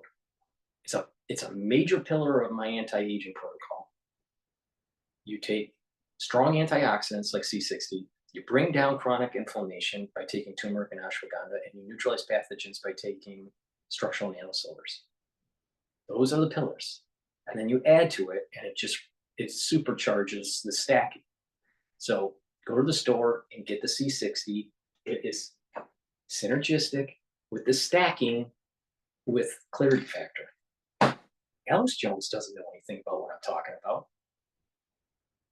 He just doesn't understand it. He doesn't have the medical background to understand it.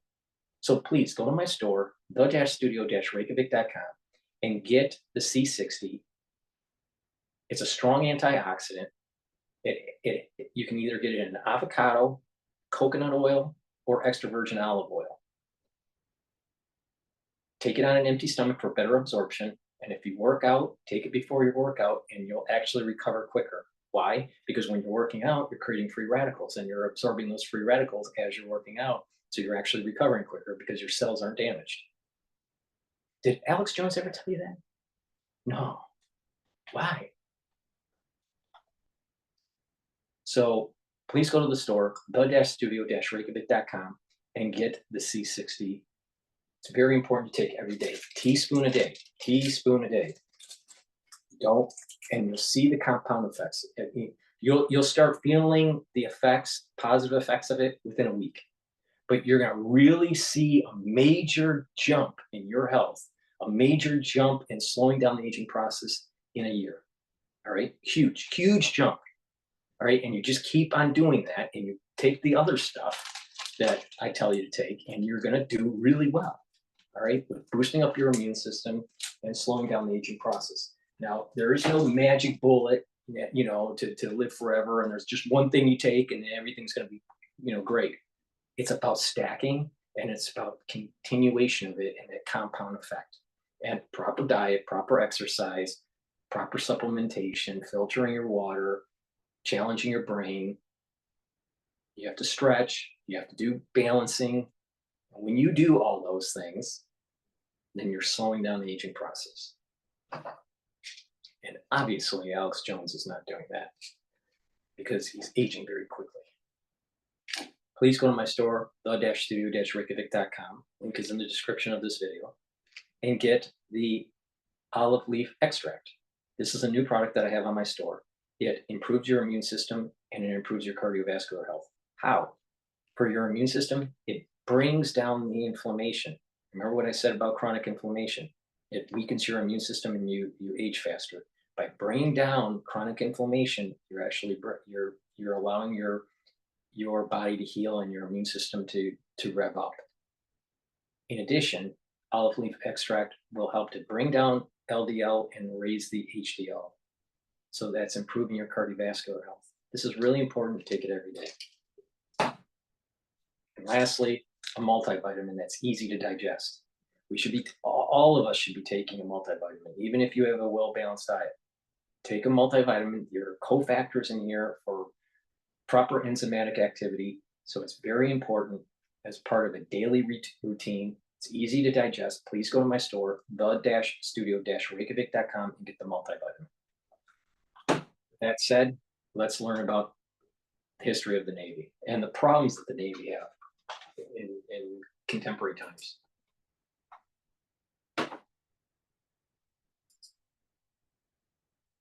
This is Brian O'Rourke. He's the senior editor for Proceedings. You can follow him on Twitter at Brian Def Nerd, and you can also follow Proceedings at Naval Institute or Proceedings Actual at USN on Proceedings.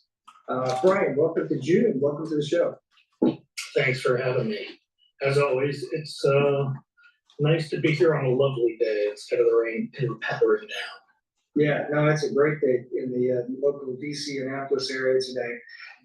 So we're going to talk about information warfare. For the past couple of years, June has been our information warfare focused issue.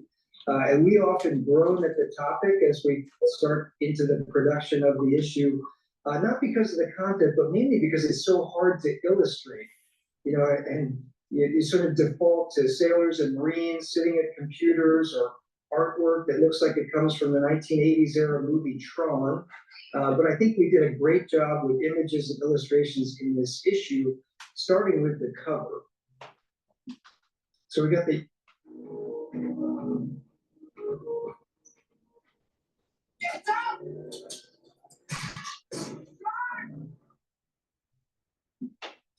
the USS Benfold DDG on the cover. This was a collaboration conversation with Karen Eskew, who is our design chief, who does a phenomenal job making every issue of Proceedings and Naval History just look fantastic. But Benfold is sort of sailing off into stormy, weather and skies that are digitized, if you will. And so I think that this one just came out, fantastic. I was so excited. She was struggling, and then she and I were texting back and forth, and then she put this together and she sent it, and she said, "What do you think? Is it okay?" I was like, "That's perfect." And the CEO, the current EXO, and soon to be CEO of the Benfold, reached out through our editorial board new chairman, Devere Crooks, and she's a friend of his, and said, "Hey, can we get a high-res copy of this? We'd love to have it framed and hanging in the ship." So we're working on that as well. Nice to do that. Let's talk about the winners of the IWSA contest. As I mentioned, that contest is sponsored by Booz Allen, and they've been sponsoring that for a couple of years now. We thank them for that. We got, 60, 70 essays in this contest this year. It was very well responded to, some really quality essays. And the three winners, first prize was taken by Doug Bryant. The title is "Get Serious About the Science of Influence." And I'll read a little bit from the opening paragraph. Quote, "The U.S. national security apparatus has bet big on its ability to influence Beijing's behavior to deter or delay conflict. It's a risky bet, potentially blind, because there's strong evidence that foreign-directed influence does not move unsympathetic audiences." So that's just, we hear about foreign influence campaigns and information warfare and, chatbots and fake Facebook accounts and all these kinds of things. But Doug Bryant is basically saying, you know what? We don't have really good science to back up the idea that they're really effective. What are your thoughts on this one, Brian? First, Doug's a very smart guy. He talks a little above my level, but in a way I can access, meaning, like stuff I never thought of. And I think this article has a lot of that going on for it. I think, it was easy. I think we all initially misread this a little bit as, so don't do. We don't need these influence operations. And I think if a reader at home interprets it that way, it would be a mistake. It's clear he believes in it. It's clear he believes there's value in it.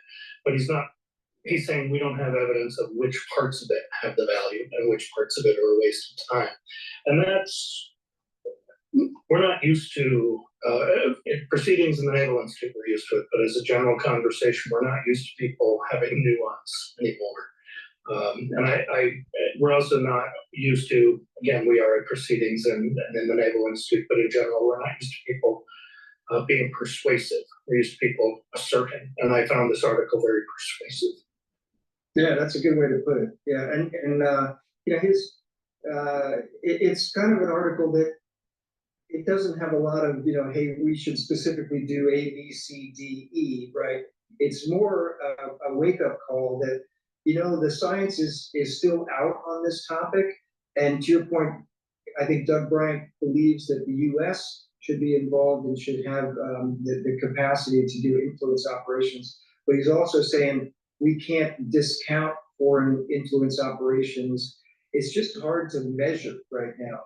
And DoD hasn't really invested very much in doing some scientific peer-reviewed studies of what works and what doesn't. And I think that's kind of his main recommendation at the end is we just need to study this more. We actually need to spend more, not on the hype, but on the actual science and see what works and what doesn't work and how do you target audiences. And particularly on the, I think what stood out for me is, as I read it again this morning, the word unsympathetic audiences, right?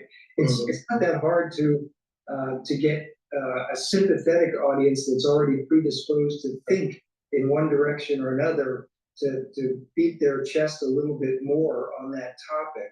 But, you know, getting the Chinese people who are largely have been told all their lives that Taiwan is Chinese territory and ought to be part of the mainland China again, trying to dissuade them from that thinking is going to be really hard.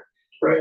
Or to dissuade the average Chinese person from thinking about the South China Sea and the 9-dash line as anything other than China's blue territory. That's a tall order for a U.S. influence operation. So, yeah, he's clear. A lot of what we're doing probably isn't working, and he's clear to some degree. He is saying don't do them, but he's not saying don't do any of them. He's saying shotgun approach doesn't work because we have no idea which of these are worthwhile. We can speculate in some cases pro or con, but until we figure it out, we are spinning our wheels with a lot of things and we don't know which wheels are spinning. Yeah, good way to put it. Move on to the second prize winner. It's titled Preparing the U.S. Cyber Force for Extended Conflict by Jason Vogt, Kendrick Kuo, and Dan Grabarczyk. They're all up at the Naval War College in Newport. This is also a terrific piece, and it draws on, it looks very closely at what's happening in Russia, Ukraine, and how cyber forces have been used there by both sides, and the fact that this is now, not a shock and awe 2-week-long war. It's an extended, we're in month 30 or so of this conflict, or rapidly approaching month 30 of the conflict. So I'll read a little bit from that one. He just says, in the early phase of the conflict, Russia used elite cyber operators to conduct complex cyber operations in support of its military objectives. The pace of these operations waned, however, as Russia expended its exquisite network accesses, leaving it with limited capabilities as the war moved into a protracted state. And then he contrasts that with Ukraine's cyber capabilities, which were less sophisticated at the outside, but over time, a largely volunteer force coalesced in support of Ukraine, which made it very difficult for the Russians to have any more gains in the cyberspace. So this one, I love this article, and I'm so happy when I see authors do it, sort of really a deep stare at what's happening in Russia, Ukraine, because that is the model for so many sort of new ways of warfare, cyber being a significant part of it, unmanned and drones and that sort of thing being another part of that conflict that we're learning a lot from, right? We can take lessons from and continue to study. But I don't know, any thoughts on this one for you? Well, this one kind of, we'll talk about it in a minute, but it's very complementary with an E to Major Chris Pickles' article, which also looks at the cyber implications of the war in Ukraine with Russia. I think both sets of authors are careful not to draw any firm conclusions, which is good, but the provisional ones they do and the questions they ask are really a good framework for anybody who wants to understand how cyber actually can play out in the real world. It's our colleague Bill Bray, who's not here today, his take from some of this is that it's overhyped and it's not as valuable as a lot of people say it is or will be. I don't think he's necessarily wrong about that, but I think it's a little more up in the air than that. I think countries, and this is one of Major Pickle's points, countries that have spent time practicing good cyber hygiene do better against cyber attacks than countries that just take it for granted. A Marine friend of mine, continually shakes his head when he says the biggest problem with the internet is that the creators of it failed to take into account human nature. And that's kind of where we are on our side.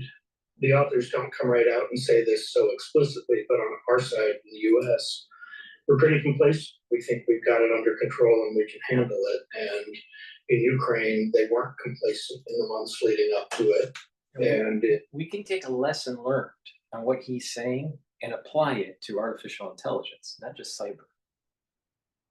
The ones that are developing artificial intelligence may be not understanding the human behavior of how it's going to interact with the artificial intelligence, but also how an emergent behavior of the artificial intelligence may be projecting onto humans. See, the thing that I've noticed with people that develop artificial intelligence is that they seem to be siloed. They have a silo thinking. They only know that, they're not very worldly. A lot of them may have had some sort of developmental issues, as they were growing up. Some of them have dysphoria with their gender. There's something about the ones that are developing this technology. They have a tendency to to be non-God-fearing. They seem to be afraid of dying. They seem to be this idea of a disruptor. A lot of them couldn't get a job in let's say, a certain field of study, so they create a startup so they can raise funds to be able to survive. And they just try to be a disruptor, right, without really understanding why you need to disrupt. So so I just find that they're not wise. They're knowledgeable of their subject matter, but they're not wise. These people that are developing artificial intelligence. Case in point is this Sam Altman. The Open AI CEO. He's got problems. He doesn't seem to be real. He doesn't seem to have a foundation of God, country, and family at all. All right. So he's a disruptor, but not really understanding why we should have a disruption. And it's just these people, they have a tendency to just not be wise. It's scary. It's scary. And the thing is that there's this feedback loop, with artificial intelligence, especially AGI, artificial general intelligence. There's a feedback loop that can enhance because the AI is learning the environment. So there's a runaway effect. And we don't fully understand on how humans will interact with AI and how AI will interact with humans, because there is going to be at least a perceived consciousness. Now, is there a reality of consciousness? I mean, that's a big philosophical discussion. Is consciousness even real, even for humans? Or is it just a perceived reality? Who knows? But there's a lack of wisdom with these people, and they have a similar mindset that come from the Singularity Institute. They're afraid to die. They're afraid to die. It's okay to die. It's all right, especially if you die for a just cause. All right. But the thing is that they're trying. There's people would say, well, why are you trying to promote longevity, Dr. Paul Cottrell? You know, that sounds like people are, you're helping people so they cheat death, you know? No, what it is that it's like by improving your health, you're moving your life expectancy out and your vitality out. So you're more productive, you're healthier, you're more productive. And there's a correlation of also happiness there. Versus, you know, people that don't have, you know, this affinity to God, country, and family. All right. So, you know, Kurzweil reminds me of a person, and maybe I'm wrong, but I don't think so. Kurzweil reminds me of a person that's afraid to die. He's trying to figure out ways to not die. All right. Using existing knowledge about longevity and anti-aging to help other people so they can reverse some of the lifestyle that causes disease, is trying to help people so they can live more productive lives. The dividend is a longer life expectancy and more vitality. It's a different concept than they're afraid to die, right? And that they need to be uploaded into some cloud, and you know, and that their consciousness will live forever. You know, that's, first of all, I don't think that'll ever happen. But the thing is that you can embrace technology, you can embrace medical discovery and enhance your own well-being. So you can improve your environment, improve your community, improve your country, improve your household, improve. That's not afraid to die. That's different. But these singularity types that are afraid to die and they're gonna try to find a way to get uploaded into the cloud. You know, it's Kurzweil and I are totally different types of people. Totally different types of people. And he's a prolific artificial intelligence developer. All right. But there's a problem with him. And a lot of the people that are tied to the Singularity Institute are these Kurzweil types. I've seen them and I've interacted with them at conferences. I know what I'm talking about on this. They're afraid to die. And they have this idea of disruption because they weren't really they didn't have a skill set in other fields. So they have to create some startup because they weren't really, they weren't marketable, but they were able to plug in to a bunch of people that were afraid to die to fund their startup. Now, most of those startups are just blow up, but you know, it lets the founder just coast for 3 or 4 years and find another gig. But I went off on a tangent, sorry. It showed how they were able to respond in part because of that. A lot of it is organic. It wasn't ready in advance, but it was ready to be ready. And I'm not sure we're ready to be ready.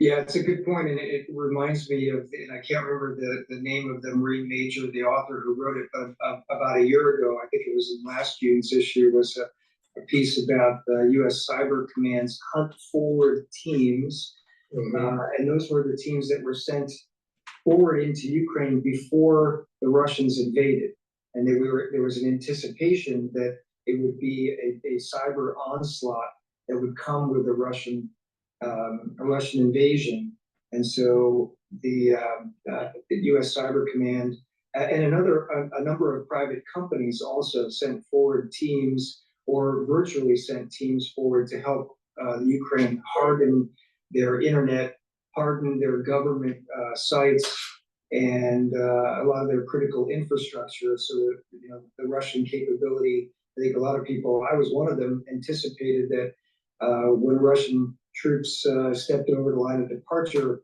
that we would see, you know, almost all the, you know, the public utilities, especially, you know, lights and communication would just go off in Ukraine, And that didn't happen. Right. Largely, we found out later because of the piece that the Major wrote about those hunt forward teams. They went forward and they looked for the penetrations, and they helped the Ukrainians harden their own networks before Russia had a chance to to use those maybe what they once had were exquisite entry points, and then no longer did. I'll add that if any of our viewers or listeners think I'm way off base on the "we're not ready to be ready" based on what I read, I'd love to hear from you. I'd love to be reassured, first of all, but I'd like the counterpoint to it, because I think it's a little IW, the way the Navy frames it includes intelligence, but treating cyber and information warfare is different from intelligence. The similarity is the people who do it are constrained in what they feel or legally can say and not say. But to the extent anybody can, with regard to classification and common sense and prudence, can tell us a little bit more about how we are in fact ready, how the doomsday scenarios may be overstated. That'd be great. That would make an excellent letter, and it would make an excellent article in proceedings. And I'd encourage them to start with this article, this IW article, second prize, as a framework to say, yes, they've got it right, and. Yeah. I'll just sort of put a cap on this one with some of the recommendations that the authors make. So they say that 3 things that DoD should do: expand the size of Cybercom's active duty offensive cyber force by shifting more defensive missions to the reserves. So they make the point that the offensive capability, what the Russians did early on with their elite cyber forces, we need that, but those are kind of exquisite, high demand, low density forces. And in order to develop those forces, Cyber Command has to kind of shed some of its defensive missions to the reserves. Second one was establish the National Guard as the primary DoD entity responsible for DoD operations related to U.S. critical infrastructure protection. So again, drawing on the Guard and the Reserve for more of that homeland defense mission. And then the third one was develop plans and build infrastructure to operationalize a volunteer cyber force. So that one, I'm waiting for some letters and responses to that. It is the model, and this is taking lessons from what we saw in Ukraine, but it's been the Ukraine model. There's been a huge volunteer and almost a global volunteer cyber force that has helped the Ukrainians. And so that's what the authors are drawing on here, is like, how do we get the civil militia to help us protect and conduct cyber operations in time of war. So those are the recommendations. It's a great article. Second prize winner. Another thing to extrapolate on with what he's saying is how the Trump assassination attempt happened and how citizen journalists were able to triangulate and do metadata with different videos and drawing diagrams and CAD files of different angles, at different positions, within that whole rally landscape. So you kind of see this happening in kind of the citizen journalist movement. For Barczyk and Quo and Jason Vogt, they did a great job with that one. You were the editor on the third prize winner by the author whose name I want in my next book. I want to be this guy. So Major Stone Holden is his name, and I think we can all agree it would have been a waste for him to be in any other armed force besides the Marine Corps. Stone wrote about the title is The Soft Cyber Underbelly of the U.S. Military. And what he's writing about is the vulnerabilities that we don't recognize. Hamas is his model, the Hamas preparations for the October 7th attacks into Israel. And he basically starts from the premise that Hamas was socially engineering things for that for months and years ahead of time. They were creating useful apps that there was malware in. They were gathering information from people. They had rocket warning apps that were designed to mislead. They hacked billboards, digital billboards, to put up messages that were problematic. They were very, very well prepared, both on the information pushing and on the information gathering. They did it in part by flying below the radar. They delivered useful services, and many people had essentially intelligence sharing devices in their pockets. He uses that as a way of warning us that these things are possible, that even sophisticated users were taken in by this. There's a predisposition to trust certain things, and when an app proves useful, it trusts, or people trust it rather. It seems trustworthy, and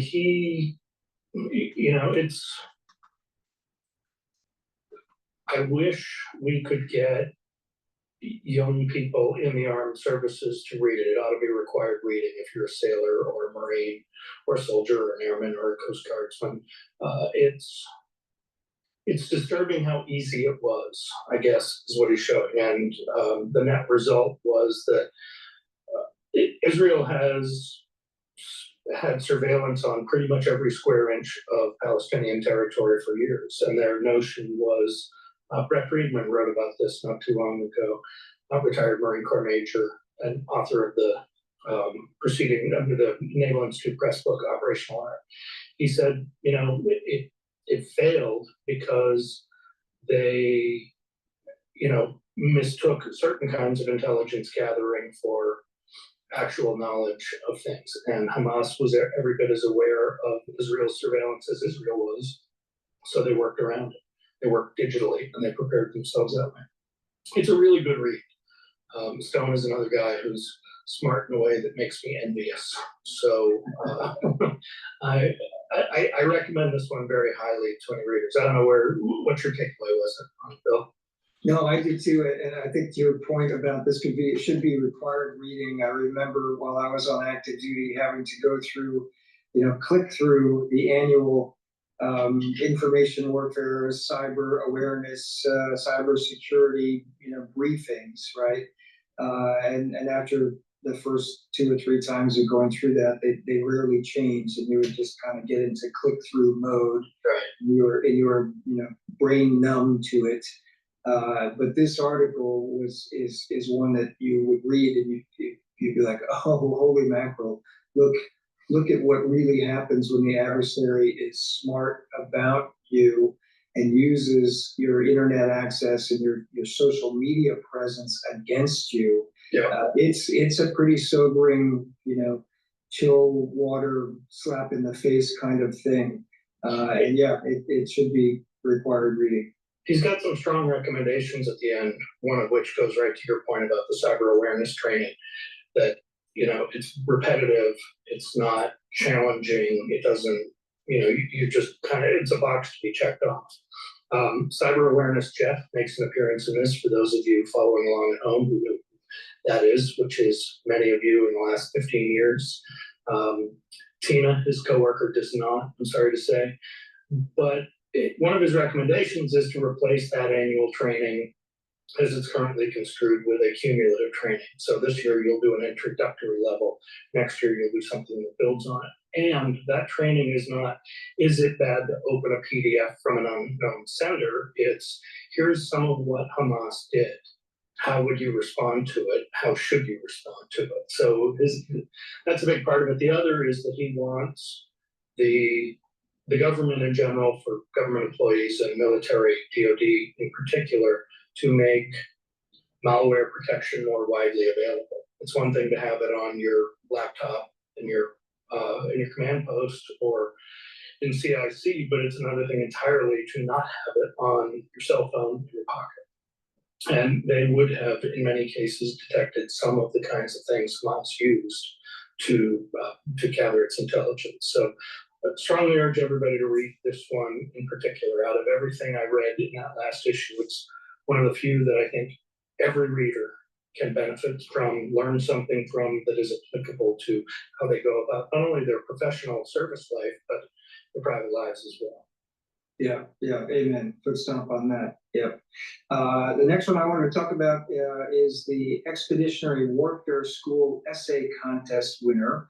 And I just want to highlight the ongoing partnership we have with the Marine Corps' Expeditionary Warfare School, which is a highly competitive service school for mostly Marines, but there's also a joint component and an international component in the class. 200 plus students every year. It's one academic year, starts in July, August, and ends in May, June. And it's down at Quantico. And some of the very best, you know, it is a, you know, you have to be selected for this school. It's a very selective school. And every year they have to, you know, as they go through the academic year, they have to write for the course, and there's an essay required.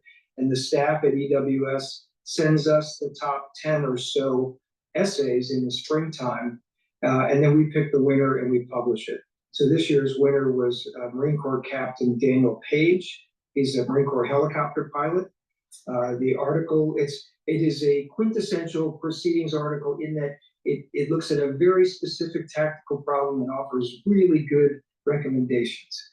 So it's titled "Returning with Ordnance Requires Special Deck Markings on LPDs." So the amphibious transport docks, the San Antonio class ships, when helicopters are coming back to those ships, and if they've got hung ordnance or they've got ordnance that they didn't expend, they have to use something called the alpha approach, which means that they have to land canted or at an offset from the center line. And there are deck markings on the helicopter deck, the flight deck of those ships, for regular returnings, regular landings. But for coming back in the alpha approach with ordnance, there aren't any special deck markings for them. And so Captain Page just points out, one, it's harder to come back and approach in that direction where you're not lined up with the keel, the center line of the ship. But two, when you do that, the normal, you know, it's only 23 feet between the main rotor tip blade or rotor blade tips on a regular landing. But when you do the alpha approach and you have to land canted, you actually reduce that margin of error by 10 feet, by a little over 10 feet. So he basically just recommends, you know, hey, this is what the flight deck markings look like, and here's how I would change them. And he, you know, provides a little bit on the cost of what that might take. But it's a really good piece, and I read it and it's like, wow, that makes brilliant sense. And here's a guy who's an expert on it, and he he flies these platforms. He's done these alpha approaches, and he's like, hey, how come we don't have special markings to do this kind of thing? So I just love that piece, and it was the best one of 10 very good essays that we got from the EWS school this year. It was a feature-length prof note in a very good way. Right. It needed all the room because I used to teach high school math. For those of you who aren't people who love trigonometry, you needed room to explain why shifting the angle of things moved the distance between the rotor heads closer together. And even if you didn't follow the trig as much as I loved the trig, the diagrams helped. But you couldn't do that in a 1,200 or 800 word prof note. So it's very practical, and for those of you interested in other communities, it's another one you'll learn something from, get you thinking about things in a different way. And if you're not thinking enough about geometry, you're not thinking enough. So. But you know, another thing that I love about that one is it just points out what I often tell people who say, I'd like to write for proceedings, but I'm not sure what I should write about. And I always, my immediate answer is always two things. One, write what you know, right? And write what you're passionate about. And so what you know and what you're passionate about, particularly when you're a junior person, can be something that's really kind of staring you in the face. and the people way up above you in the chain of command are unlikely to notice it. But for, Captain Page, he's coming back to the flight deck with ordnance at night in, pitching deck operations, and he goes, man, we ought to have special markings. This would be easier if we had, markings that would tell me how to, position my aircraft. And then he wrote about it. So I love that kind of proceedings art. We had an article in Naval History a few years ago in Armaments and Innovations about the development of the meatball for aircraft carriers. The Fresnel lens that helps guide the approaches for Top Gun fans, the ball in Call the Ball. And it was one of those things where the British developed it first, and one of the first Americans to fly an approach that way said we should have been doing this years ago. It made things so much easier. Yeah, I think this, this could turn out to be one of those things where in 10 years from now, those markings will be there and no one will know how it came to be, but it will be a result of proceedings and a bright young Marine captain who realized that there's a better way to do things, and it doesn't require a program of record and $3 billion. It requires a can of paint and a couple of chiefs to supervise some painting. Right. Good points. Okay, so in the realm of we need to talk about this problem until it's no longer a problem, let's shift for a minute to shipbuilding. And so we talked about this a little bit last month. You sort of teased out a need to know that you had worked on the FFG-62, the Constellation class ships. And that was, not good news about those ships. Being delayed for about 3 more years before the Navy gets the first one, and having watched this movie several times in the last 30 years, if the Navy says now it's going to be 3 more years, it's really probably going to be 4 or more years, which is not good news. So talk about the keel laying of FFG-62. Hang on, I gotta spike this soda I'm drinking. I'm going to need to slump over at the end of the bar and start my usual rants on this topic. So the keel laying was in late April, and I won't name the PAO, but for a couple of years I kept talking to a PAO adjacent to the shipbuilding program, and I kept asking him, I have a background as an engineer, and I did a lot of updating drawings, and I spent over a year, not quite 2 years, trying to get him to answer the question for me. What % of engineering drawings changed from the FREM to the FFG-62? It's a crude measure because, if you've got a whole new air conditioning system and a whole new ductwork system that doesn't really change anything, it's just the way we do it. That'll be a lot of engineering drawings. On the other hand, most of those will have been scrapped and replaced. Whereas if you change the frame organization, then you've got to update some existing drawings as well as incorporate new ones. And I never got an answer. They kept stalling me. They kept promising, oh, the captain's going to sign off on this soon. Oh, we're almost there, but everybody's on vacation. I finally gave up on it because I'm not a member of the USNI news staff, but it was something I wanted to know. Well, Sam and Mallory reported a few months ago, and it got repeated a lot starting last Thursday or Friday, that the commonality had dropped. That at one point in this process, I think maybe when they first cut steel, because cutting steel comes a lot sooner than laying keel, that it was about 85% in common with the FREM, which is pretty good. You think about all the government furnished equipment we're going to add. You need different mountings for the radar. You need maybe different power arrangements for the SPY-6 versus whatever radar the Italians and French were putting on it. But they first reported this in February, and it sort of flew a little below the radar, that the commonality had actually flipped, and that the FREM is now 15% similar to FFG-62. FFG-62 has essentially become an entirely new ship. So it blew up the whole notion of we're going to take something off the shelf, we're going to slap on our weapons and our radar and sensors, maybe stick in a different kind of sonar and sail off into the sunset, and we'll be turning these things out 1 or 2 a year within 3 years. Well, if that were the case, we'd have one at least afloat right now at Fincantieri down south, and we just have the keel lay. We're 3 years away in official guidance, and I would like to talk to you about some real estate investments if you buy 3 years at this point, because I've got some buttes that I guarantee you will have good returns. It's incomprehensible to me. And I have been, and I will continue to rant about this a little bit. It's infuriating when you look at programs like FFG7, like DDG-51. Those were good programs. They had their moments, but they were not programs that on day one you expected outcome A, and instead you got outcome F, and everything between A and F was a massive building. They weren't programs that you expected price A and you wound up with 4 or 5 times price A as the final price. Yeah, I'm doing injustice to Constellation. It's not 4 or 5 times the price. It's still a lot more, and it's a bigger growth than. I'd have to double check my numbers on DDG-51, but the Oliver Hazard Perry class did not grow that much.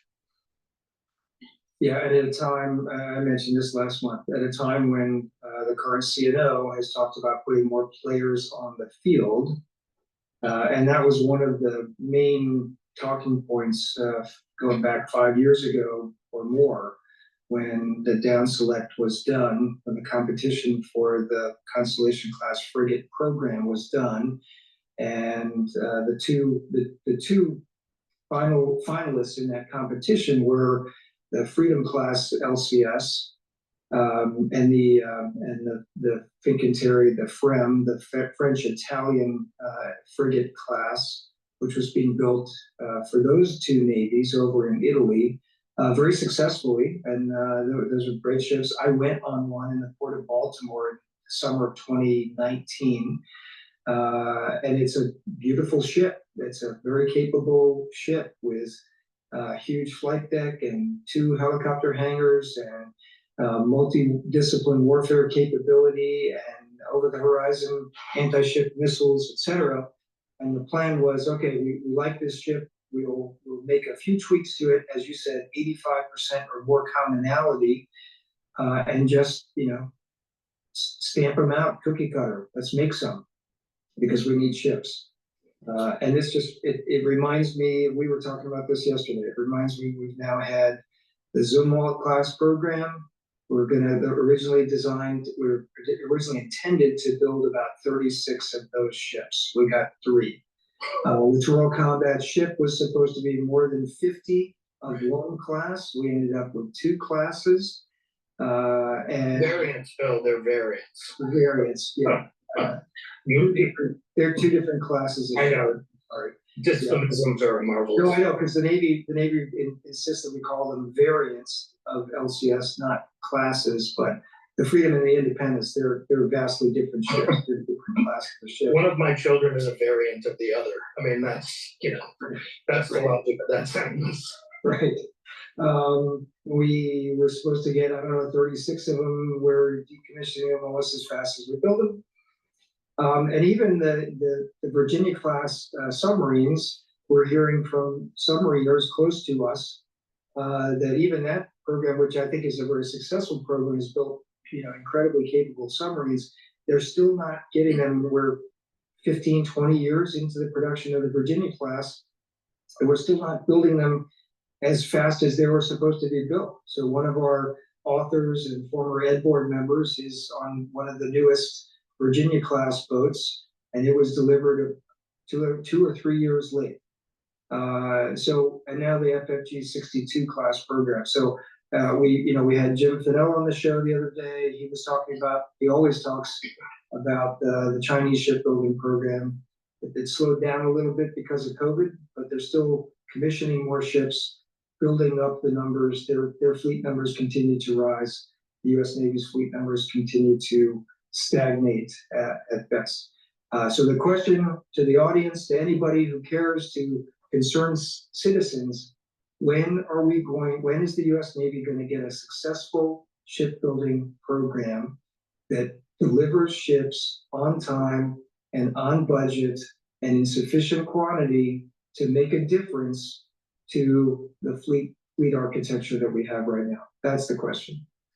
Couple last points on that, before I sober up again. For those listening along at home, I'm not actually spiking my soda. The first is, I've lost track of what the mission of the frigate is, right? I mean, I still know what the Oliver Hazard Perry class frigate's mission was. It was escort, it was light ASW, it was convoy duty, because in those days we still thought that we might be fighting a second battle of the Atlantic. We know now that's wrong, but that was the mission of those frigates. I don't know what this is. It seems to have, the biggest problem seems to be that it has turned into a mini Arleigh Burke with 32 VLS cells instead of 96. I mean, okay, maybe we need that, but that's not what the FREM was, and that's not. The LCS had, to some degree, the same problem. Nobody could decide really what it was. And so it was underarmed at first. Now it's armed appropriately, but only one of the two classes has been deemed pretty useful.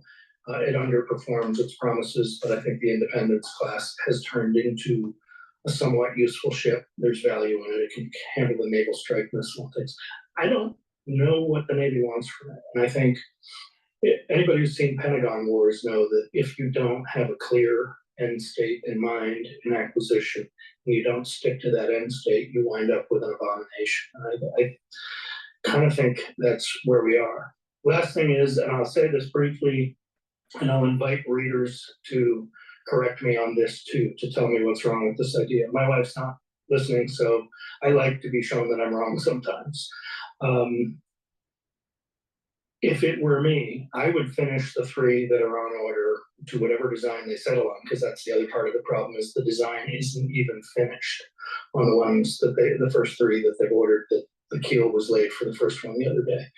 And then I would throw all that paperwork out, and I would just take the Italian, French paperwork for the FREM, and I would build those, and I would bolt on whatever we can bolt on of our own systems on top. I know people will tell me that you can't do that because A, B, and C, metric, blah, blah. Well, we built Zumwalts with a lot of metric stuff in them. When I toured it as commissioning, the captain said it was a little confusing at first, and everybody figured it out real quickly. Just build the thing we bought. It's Finken Terry. They build it in Italy, they can build it here.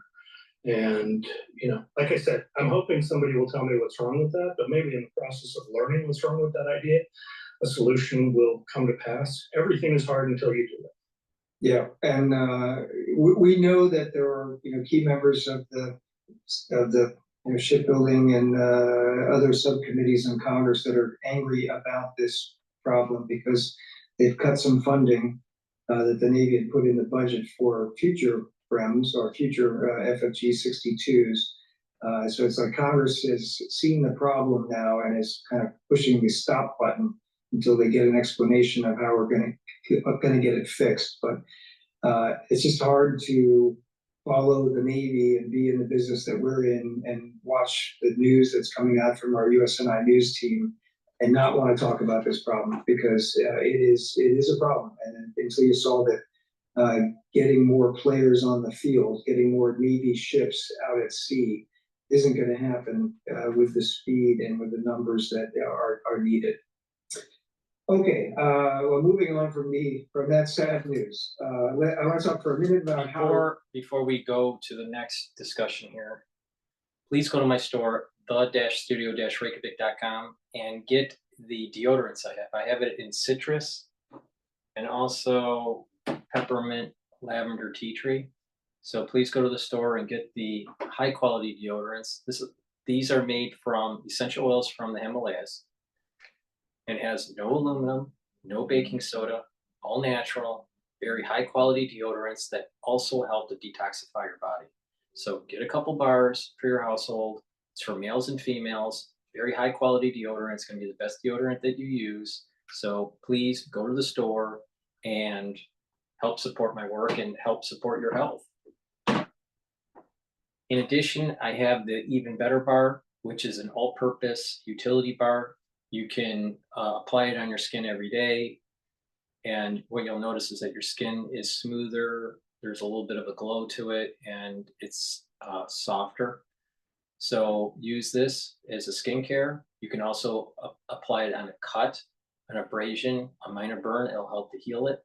You're gonna put it on acne. You can also put it on eczema or psoriasis to help mitigate that issue. If you have a bug bite, like a mosquito bite, you can apply the bar onto the mosquito bite and the itching will go away in about 30 seconds and or less.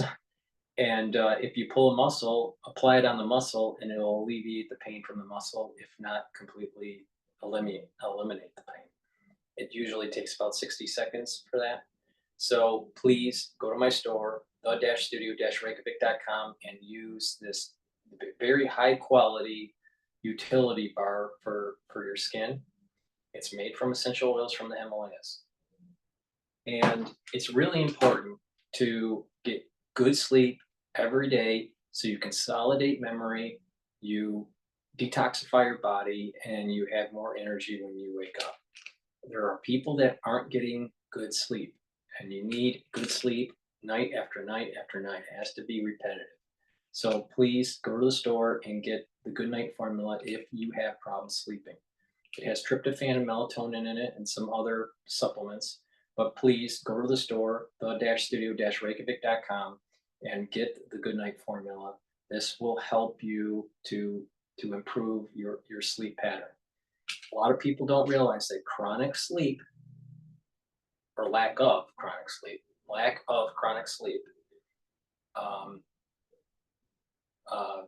will increase the toxins in your body, because you need deep sleep to detoxify your body. So if you're not sleeping, you're not getting those 3 cycles of REM sleep, the toxins start to build up in your body, your memory doesn't consolidate, and you're not going to have energy. And it being chronic, you're going to start seeing neurodegeneration. So you don't want that. You want to sleep. Good sleep is a major pillar for anti-aging and to just have proper health.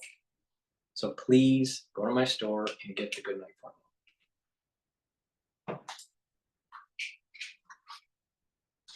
For proceedings, because I've had some questions recently from folks, particularly young JOs and a couple of midshipmen who said, "Sir, I'm interested in writing for proceedings, but it's hard for me to figure out how to do it." So we're going to show the web page, and I can tell you how to get there. So if you go to usni.org/proceedings and then /contact us, you'll find how to write for proceedings. And there's all sorts of instructions there on feature articles and professional notes.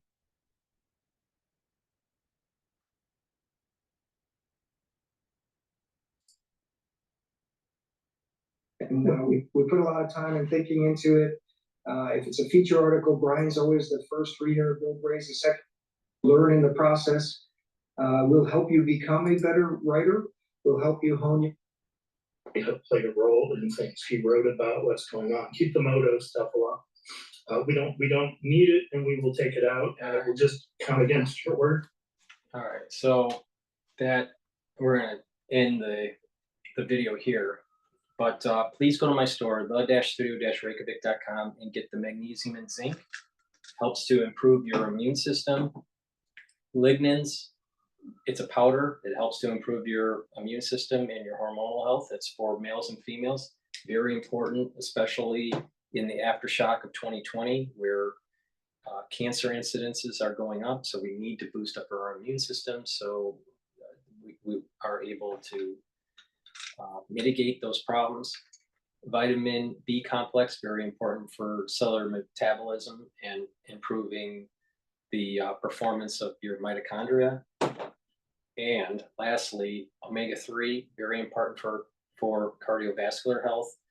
This will lower your LDL and increase your HDL levels, and it will help to keep those red blood cells from sticking. So, and that's been a problem since 2020. So please go to my store and get the omega-3.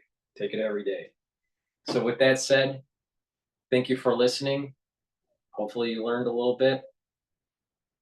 And please go to my store, the-studio-reykjavik.com, and please ask your social media followers to follow my work, follow me on X, GETTR, and subscribe to all the channels I have. All the links are in the description of this video.